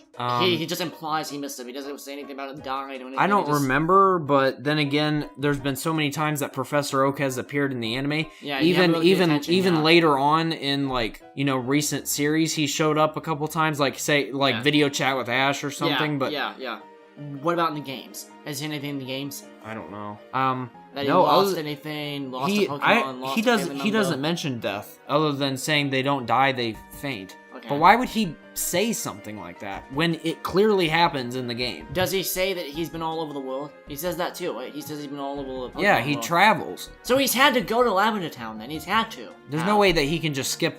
And plus, there has At to least be he skips over on purpose Aiden, just because he finds it creepy. there has I to mean, be I understand other. that way, There but- has to be other towns where there are gravestones other than Lavender Town. Just not as horrible as Lavender Town. Not as depressing and bloody and freaking messed up. Yeah. I mean, who would create a ginormous tower and bury all the Pokemon in it? Yeah. But there has to be like cemeteries like in real life. Yeah, you know? where there's Pokemon buried. Yeah, Maybe like next to their in trainers. the backyards, yeah. In the trainer's backyard just because they miss them. Yeah. So I don't know. That's a conspiracy. It's very interesting. I never thought about that before, Aiden. Right, you that wanna- they lost a Pokemon in that. Well, like that, how he's contradicting his own words He's when in it's denial. when it happens in the game when death happens. But Did he you says not? Did you not think about that until I said something about that? Or? No, I didn't think about it until now. Why does he contradict his own words there? Why does he? That's interesting. Is there any part in the games where he seems sad? Like at least at all? I don't know. Where he seems like he's not his normal self? I don't remember, dude. Then I'm gonna have to play the games or something to find that out. But yeah. So, anyways, you want to continue? Yeah, okay, this place Pokemon Tower. This is the main place. In Generations 1 and 3, Pokemon Tower is a 7-floor graveyard that holds the grave of departed Pokemon. On all 7 floors, the tower houses hundreds of graves of deceased Pokemon. Can you imagine how haunted that is? Like my in God. the actual game too, it shows how Yeah. haunted it. Like That- all the Pokemon that appear. That's like the Savannah, Georgia of Pokemon. Yeah. Many people visit the building daily to pay their respects to the fallen. On all floors other than the first 2 though, the possibility of being attacked by wild Pokemon is present. I want to say something really quick. Do you think that that's where all the Pokemon that during the Kalos War died? You think that's where they are? Kanto, you mean? Yeah, Kanto War, sorry. Yeah, the Kanto War. when they fired the weapon on all, it was like a huge war. Remember that? Yeah, I don't know. Do you think they're all there? Do you think there's like a special like they transported them to Lavender Town? Yeah, and it's like a special section of it called like Kanto War, and that's where they're all buried. Possibly. They're kind of like dead soldiers, like they would be in Arlington Cemetery. You know what I mean? Yeah. It's all the fallen, you know? Yeah. Because there has to be soldier cemeteries like that in Pokemon. There has to be, you know? Mm-hmm. Yeah, that'd be weird. Yeah, many people visit the building daily. Populated by channelers. What? Channelers. Let's click that link there. Yeah. Channeler is a type of Pokemon trainer that have only appeared in the Generation 1 games and their remakes. They are generally depicted as Shinto priestesses. They scared people away from Pokemon Tower and were possibly unwittingly helping Team Rocket make their base in the tower. Oh god, look at the last sentence of the first paragraph. Hold on. Their strange behavior when challenging the player and their subsequent reaction after being defeated seems to imply that they were possessed by the ghosts they used while battling. In fact, some channelers apologized after saying I was possessed when spoken to. I do remember that, dude. I do. Oh god, I got goosebumps. This is creepy. That's some demonic. And the thing is, I forgot about Team Rocket making their base in Pokemon Tower. I think, Aiden. Dude! Wait. Sorry, first off. I think that broadcasting station was controlled by Team Rocket. That's what it was. What the heck? I remember it now. But why though? Wait. Hold on.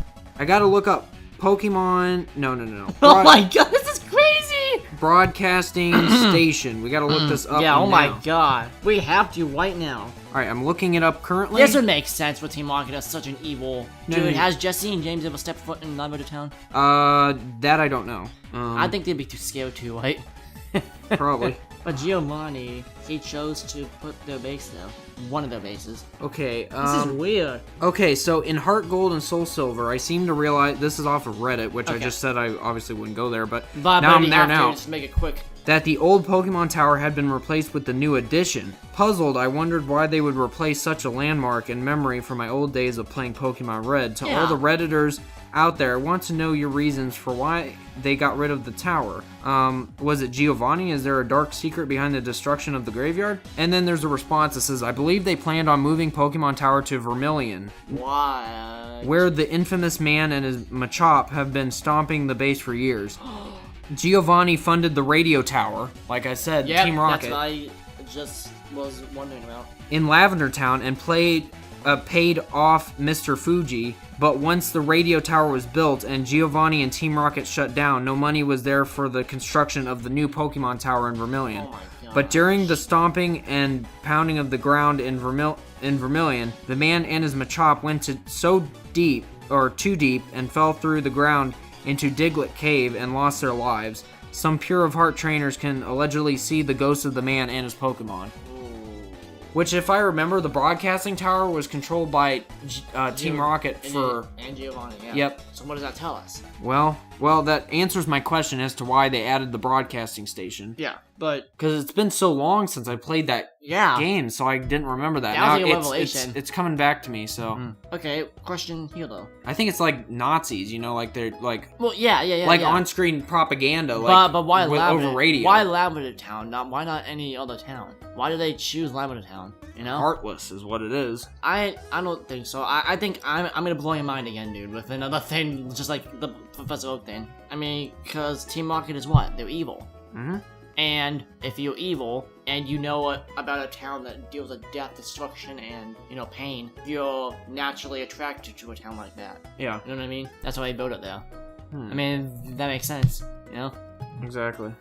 Yeah, so, man, do you think that's only from Lavender Town, or... Oh, no, we have to tell at least about this real quick. I think after this, it's good, so, you mind if I read this really quick? Sure, go ahead. Okay. Aside from graves, the tower is home to wild Cubone, as well as many ghost-type Pokemon. Prior to the player's visit, Team Rocket tried to steal the Cubone to sell their valuable skulls. In the process, a Mother Marowak that was protecting a Cubone child was killed. The ghost of the Mother Marowak haunted the tower until Red Leaf was able to knock it out, setting her spirit free. Oh, wait a minute. Oh, this next section. Oh, do you want to read this really quick? The Kanto radio tower? Yeah, oh! Does it go into this? I think it talks about, Let's glance over this really quick and see what this is. Go to the second paragraph. It says the radio tower broadcasts music and radio programs, including the Poke Poke Flute channel. which, if you remember the Poke-Flute, that wakes up the Snorlax that blocks your path.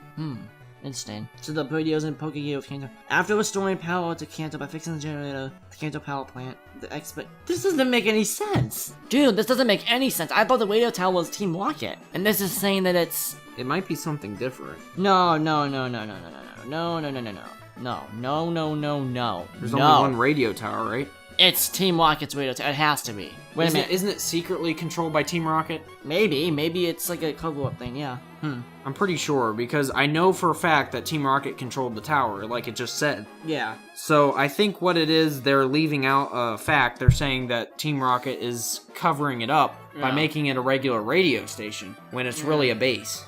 And they use it for propaganda. And maybe only Team Rocket members who tune into a very specific frequency on that stage can hear it. Kind of like how, in Batman, he has to decode. Because I remember you get into the radio tower and you have to go through take out Team Rocket. Yeah, that's weird. There's a bunch of weird things in line by the town then. Oh, speaking of, before I forget, I was thinking, speaking of Team Rocket in the new Pokemon Let's Go Pikachu and Let's Go Eevee, Jesse and James are in the game. Yeah. Can you believe that? This is the first game that Jesse and James have been in it. Like this. Why? What they? You would think that they would be in the other games, but they're not. It's always been like a regular like Team Rocket grunt that they use. Wow, that's so weird. I'm excited for them being in it. That's awesome. They're probably gonna keep reappearing throughout the game. Oh, that's awesome. Like prepare for trouble. They're gonna come in and do their slogan. It's annoying enough in the anime. Now we have to deal with it in the games. No, but it's more realistic. Cause like they come back. Realistically, have we seen their mouths? Did you see their mouth when they won the trailer? Yeah. It looked like some kind of Mass Effect. I'm sorry. It just their eyes like dopey. And they look like they were handcrafted. They look like they made of clay. It looks weird. It looks weird. I think it's pretty good. Yeah. Animation and all that. Do you think that concludes it for Lavender Town, though, dude? Do you think that concludes it for Lavender Town, though? What if Lavender Town's in the new game? Do you think it will be? Since it's a Pokemon Yellow. Oh my god. Yes, but isn't it in Pokemon Yellow? Yeah, that's what I'm saying. I'm thinking how creepy it's gonna look now with these new graphics. If Lavender Town is in this game, with the fogging crap, oh my god. They can add fog now and stuff in the game. I'm so excited for this. Dude, the freaking graves too are probably gonna look realistic. Oh my god! You're gonna be able to see the Pokemon, remember? Just the I'm imagining the Ghastlies and how realistic they're gonna look. Oh god. Okay, yeah, it is in yellow. It says Lavender Town's population is only 36 people. Oh my god. Most of these people are inside the Pokemon Tower. Okay, stop. I'm just imagining in the new one how realistic it's gonna look. Oh god. They're probably gonna have the same exact music. God, stop! Just stop it! Oh my god, I got literally like Goosebumps 9000 just thinking about what that's gonna be like. And like their depressed faces. It's gonna be Majora's Mask all over again. Oh my god! Well, I'm pretty sure that concludes Pokemon, or not Pokemon, that includes Lavender Town. Yeah, that concludes that. Oh, get off of that! You just see, look at that picture though with the radio tower. Yeah, what? Yeah, it even looks weird. It's very creepy. That looks Team Rocket built, you know? Oh, yeah. I'm definitely, if I get the chance, I will go back to the game and completely replay it. Yeah. Because I could probably get it on the eShop as a what do they call it? As just like a bonus thing. No, you know how you could buy the... Oh, yeah, as like a classic, I think they call it. One of the classic ones, you could buy it off like that. So, alright, so we spent a long time on that because that was a very, very important town in the game. And I wanted to talk about that for a while. Yep, so Aiden finally got that off his chest. Yes, I'm just gonna freak out. It's gonna be so weird and Pokemon, like a Pikachu and Eevee, that's gonna be so creepy, oh god. Alright, so the next, these two kind of go together. These two are one of my favorites. It's Plusle and Minun. Now, Aiden, we saw this in the Deoxys and Rayquaza, Destiny of Deoxys They're the ones movie. that were in the trash cans. Yeah, these two are like, these Pokemon are like a perfect match for each other because one's like a magnet, plus and minus, they attract. Yeah. So these two are like always together in the games and anime and stuff. So those two are always favorites because they kind of remind me of Pikachu a little bit. They're like little Pikachus. I don't know. They kind of, because it's a little electric thing. So kind of cute. And then the next one is Torkoal, which I do know him. Torkoal. Yeah. So cool. I love Ash's Torkoal. He looks like he's constipated in that picture. Yeah. You got a cloud or something forming up over your head. Oh, the next one's my favorite. Corfish. He's my. Look at that cute little face. Corphish is one of my favorites. Yes. Now I don't really care for his evolution because then he loses his cuteness. Because Corphish is just so dang cute. Look at that face. Look at that face. If it wasn't those claws, and I used to have a toy Corphish. And I absolutely loved it. The little plastic thing is so cool. I would like to have a Corphish plushie. That'd be so cute. That's gonna be nice. Okay, the next one is a Metagross. Metagross is very strong Pokemon. It's a steel. Pretty sure it's a steel type. Jared. What? I crossed those out because I didn't want to talk I was gonna about say, why he's calling it Skyblades? What? Did you have a schizophrenic episode? No, I crossed out the ones I didn't want to talk about, dude. Yeah, that's schizophrenic episode. Must cause out.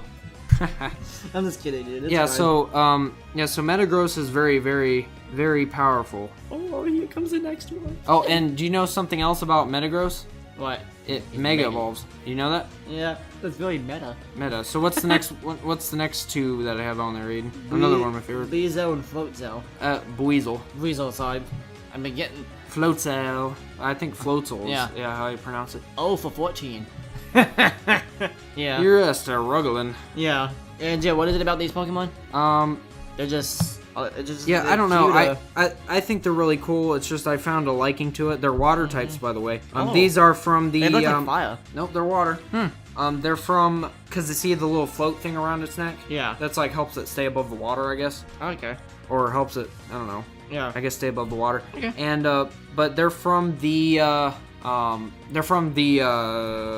Diamond and Pearl series. Okay. So yeah, they're really good. Next one. Munchlax. Munchlax is so cool because he's hilarious. First of all, he's so dang funny. So dang cute, funny. Munchlax is the pre-evolved form of Snorlax, which, if you are a Kanto region fanatic, you would know about Snorlax. But Snorlax in that series didn't have an evolution. No. It was just him. Now, but there's a reason why he's so fat. This is why he's so fat. Is because of this guy. Munchlax eats a lot, and then eats. Once he eats enough, gets big enough, I guess, then he evolved into a Snorlax. He also tries to kick balls into trash cans. That was in the Deoxys movie. Yeah, but... he's just like, he kicks the ball, and he's like, this looks bad. It's like, and it's either a smile or a hand in the low kind of thing. Yeah, so Munchlax... That's a funny little moment. Yeah, Munchlax was added much later, and yeah, so it was great they added that. He looks like, he looks like he has a scoot on. Something. It's so cute. Yeah, it's awesome. So next one is Lucario. He's awesome. Definitely very strong. Another one of the Pokemon that Pikachu has defeated before. And Lucario, I think, also has a very strong bond with Ash, right? Lucario did? He's not... Ash never had a Lucario. Are you sure? Yeah. There wasn't an episode where Lucario died and it was, very sad? No, he never had a Lucario. Ash never did. Okay. Now, there was a mystery... There was a movie with him and Lucario. I think that's what I'm talking about. The one where he saved him from the giant wave. Where he dressed up in that, big hat. You remember Yeah. He's like a knight or something. And at the end, I think he actually dies to protecting them from a Speaking of which, I have that on my DVR and I need to watch it. Yeah. But yeah. The end to make a cry out, dude. So just bring a couple of tissues. Yeah, so Lucario is really cool. Also Mega Evolves, so it becomes even more powerful. Carnivine. Carnivine! That's what it sounds like, by the way. That's my imitation of the Pokemon. That was a Pokemon that is funny. James had that one, and it would also bite his head when it was like, "No, don't attack me, attack them." Man, and that wasn't the only Pokemon to do that either. Yeah, there was Victory Bell, which did that too. He just doesn't have any luck with plant Pokemon, does he? Victory Bell's kind of creepy though, because Victory Bell screeches. It doesn't say Victory Bell, it screeches. Yeah, and the way that its eyes look when it's clamped on, its head is just like... It has like its eyes going back. Oh, I would not want a Victory Bell. Especially at night. No, I think coming towards you, oh god. It probably comes out at night. It's but oh god! I'm creeped out now, yeah, but it's first form Bellsprout. That thing sure can dance. Oh yeah. You remember that episode? Yeah, Bellsprout. There's been so many memes about that, and it was just so funny. Bellsprout. I can't do it. Never mind. I can't do it. There's a long silence there. No. Yeah. All right. Next one is Excadrill. This one's like a mole. Like that's what it's supposed to be, and it's very good at digging down. It's a ground type. Yeah. So obviously it's called Drill. Excadrill, and very strong. I don't know. I found a liking to it because it's very cool looking. First off, but it's also like a very giant powerful. mole. He looks like a giant mole. Giant mole. And he probably digs in the ground, right? Yep, digs in the ground. That's a very poor drill imitation. Yeah. So, anyways, wow, we're doing good on time. Yep. Wow. So I think that I don't know. Do you think that's pretty much all the favorite Pokemon, or do you got some that you got to talk about? There's one I want to talk about, just like one, if that's okay with you. Oh, of course. Go ahead. Arcanine. He's awesome. Arcanine, yes. He's awesome. Now, why is he a favorite, dude, among a lot of people? Not just me, it's a lot of people that love him. Do you know Arcanine and Growlithe, which is the pre-evolved form? Yes, he's like the pup. Growliths are used as with firefighters. They're like a like a Pokemon that's used with them. That's weird. And a fire Pokemon is used as firefighter. Like their companion with firefighters. Yeah, but that's weird though. You know, you would think it's something like Blastoise, but you know, because they put out fires. But I don't know. But that was in the anime, so I don't really know. Another favorite that I love to death is Porygon. Oh yeah, Porygon. Porygon's awesome. It's interesting because if you look up Porygon in the Pokedex, so go ahead and you can like open that up, but look up Porygon. Yeah. And you'll see Porygon, and it comes up in different forms. Yep, Porygon, Porygon 2, and Porygon Z. I think is what he's called. Which is interesting. It's like, what? I know why that is. What? I can explain it to you. You don't even need to. It evolved just like an Apple computer does, basically. As the times get, more modern and as computer technology progresses more and more, they invent better Porygons. You know, kind of like how VR system gets better and better. Yeah, it says it was modified to enable work in alien dimensions. It did not work as planned. Well, my theory just went out the window, but I just said it's like Apple computers. What? It says Porygon Z is what that one was. Porygon Z. Look at its eyes. It looks like it's hypnotized. And then Porygon 2 is a virtual Pokemon. Oh, Porygon 2 is that one. It was upgraded to enable the exploration of other planets. However, it failed to measure up. Why? It's like an AI. Well, technically, Porygon is an AI, huh? Yeah. If you think about it, wow. So you would never find a back to the AI debate. The podcast. Oh yeah, that was a long time ago. That was awesome. You would never find a Porygon out in the wild, though. You know why? It was another Pokemon created by science. Mm-hmm. That's cool. Which was part of that banned episode of Pokemon because it caused a lot of Japanese kids seizures, and anyone who watched it really, I think, got seizures off it. You showed me 50 seconds of it, and I was like, I didn't have a seizure, but my eyes were like... They had to I have to turn away. Like, they literally slowed it down because they didn't want to hurt anyone's eyes. Oh, can you imagine if they were watching it at night, doing like an all-night marathon? Yeah, and it was like completely dark in the room, all those flashes. Oh, God. That'd be too much. Oh, yeah. Yeah, so... I probably wouldn't have a seizure, but I'd probably feel like I'm gonna throw up, though. You know? Yeah, I'm with you on that. I'd at least have a freaking headache and my eyes would hurt.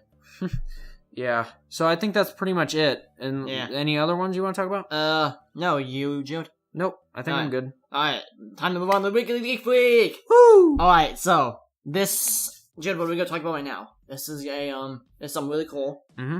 And it's what, dude? What is this? It is the Venom movie. Yes, okay, this movie has not come out yet. Yep. No, and it's gonna be made by Sony, and this is really interesting. It's about... Because there's kind of a debate about it going on right now, yes. And this debate is primarily between the director and the company. Sony against this developer, his last name is Fleischer, and it's the debate over what it should be rated.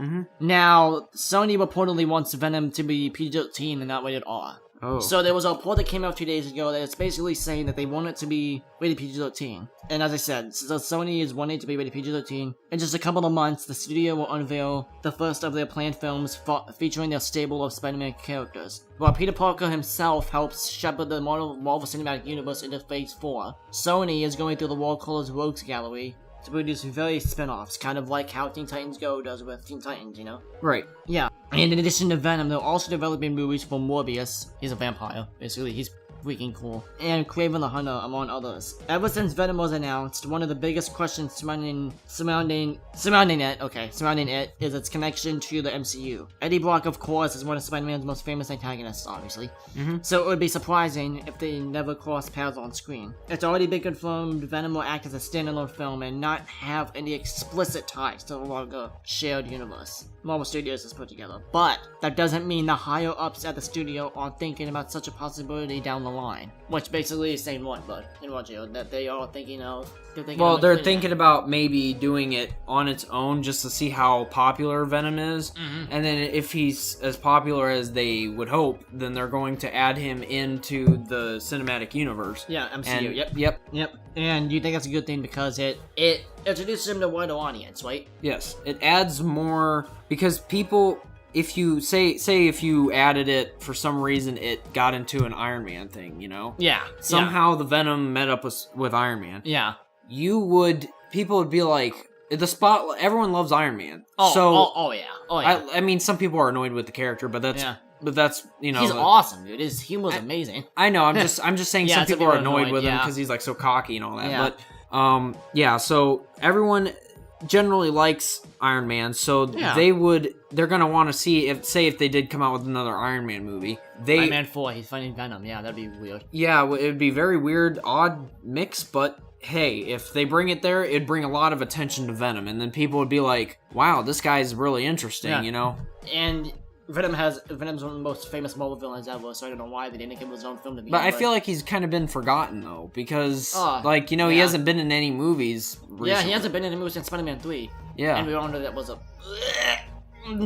least the Venom part of it was, you know? Yeah. So... Could have done better. The steaming crap pile in terms of Venom. But yeah. And also... Spider-Man Homecoming was good, though. That was amazing, That movie was one of the best. That's how probably him and Iron Man would meet Venom, through Spider-Man. Spider-Man would probably be fighting him, and since Tony he gets in trouble. Yeah, and then he's like... And he meets Venom, he's like, oh... Like he always does. Yeah. Yeah, so he calls in, he's like, you know, the suit automatically calls Tony Stark, and then he's like, holy crap, I gotta help him. No, he's like, I have to help him again. And he sees him like, oh god, what is that thing? And he's like, he's actually scared. Probably he's like, oh god, what are you? Yeah, and then, oh my gosh. I could feel Can you imagine him taking over Thanos? Holy crap. The symbiote? Oh my god! Which actually, I think, happened in the comics, I think. Venom's symbiote, now, in case you don't know, Jen, I'm gonna give you a little bit of history real quick, okay? Alright, what's that? The symbiotes are an alien race. They were called the Kilntar, I think.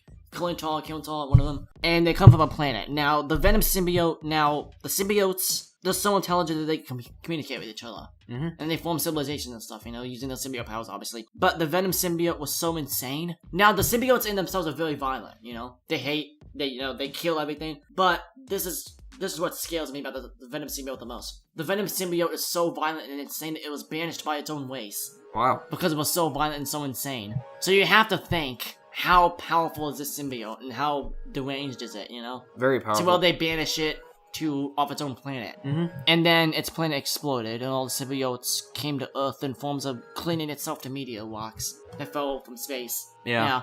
Anyway, so that's how it came to Earth. But back to the movie here, though. I just wanted to tell you, in case you didn't know anything about the symbiotes. Yeah, of course. Yeah. So, back to the film rating, though. In Variety's extensive report on Venom and the future of Sony's Marvel films, it stated the studio feels Venom should... Now, this is what I like. It should push the very limits of PG-13 without skirting into R-rated territory.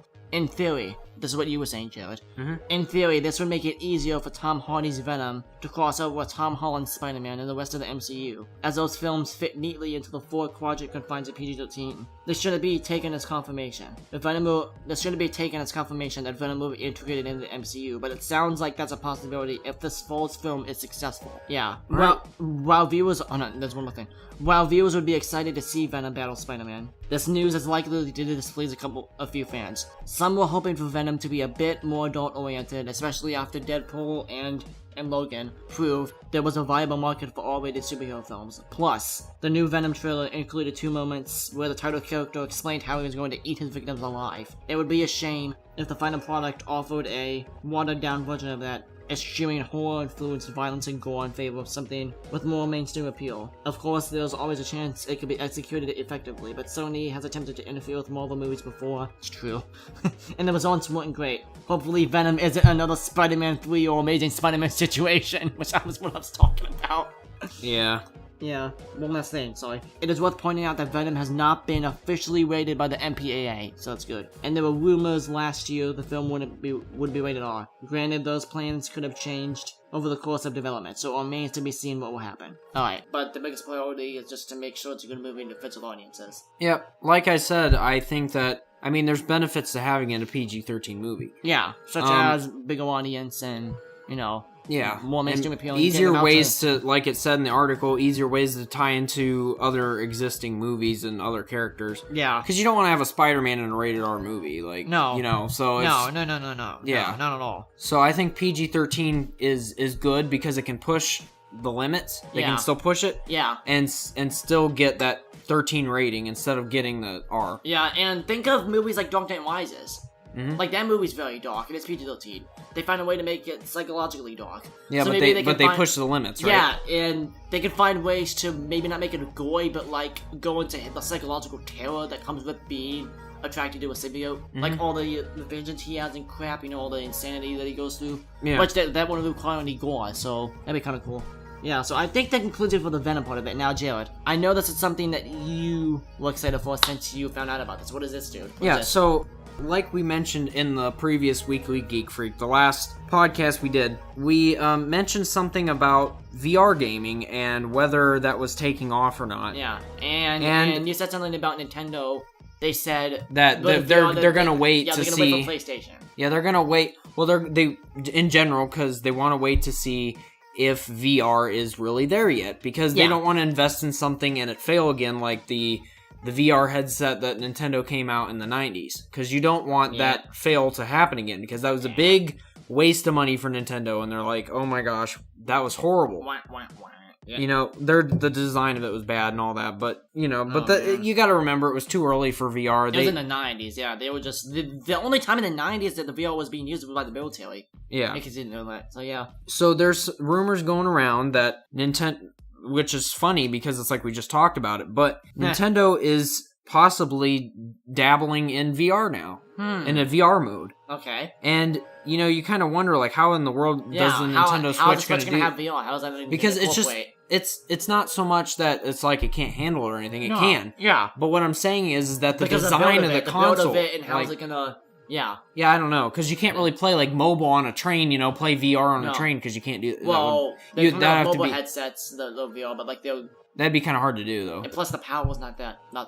Wireless VR would be cool, though. Like, with the, you know, you just have the headset, and then you can control with the Joy-Cons, because the Joy-Cons already have... You won't really need gloves, because you just do the Joy-Cons. Yeah, Joy-Cons would be used, because they got the HD rumble. That was what I said. They already have realistic rumble effects, so... Yeah. Yeah. That'd be cool. Okay, so what happened here, dude? So, since Nintendo first introduced the Switch last year, fans have been asking about a possible VR add-on. It seems implausible for a number of reasons, but a recent find would seem to suggest Nintendo is at least toying with the idea. Ooh. So, a Twitter user who spends his free time writing homebrew and modding tools for the Switch recently stumbled upon a screen in the system that suggests that Nintendo is testing some sort of VR mode. The screen allows enable a VR mode. Yep, although not with actual games, before splitting into two equally sized displays and asking the user to move away from the screen before pressing the close button. Interesting. What? So supposedly there's a video here that will show it, and they're but just showing a picture. We can't show that obviously because there's no video.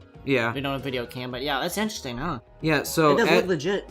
Which is interesting because and it kind of goes to the bottom, and it will kind of like shoot it down a little bit, but it's all like depends on what you think about it. Mm-hmm. So anyways, continuing on. I'm gonna show you this picture really quick. Look at that. That's something that they found in the coding of the Switch that Nintendo put out. I guess he found that. Look at that. Yeah. It says IS VR mode enable. Look at that. Yeah, that's crazy. Huh.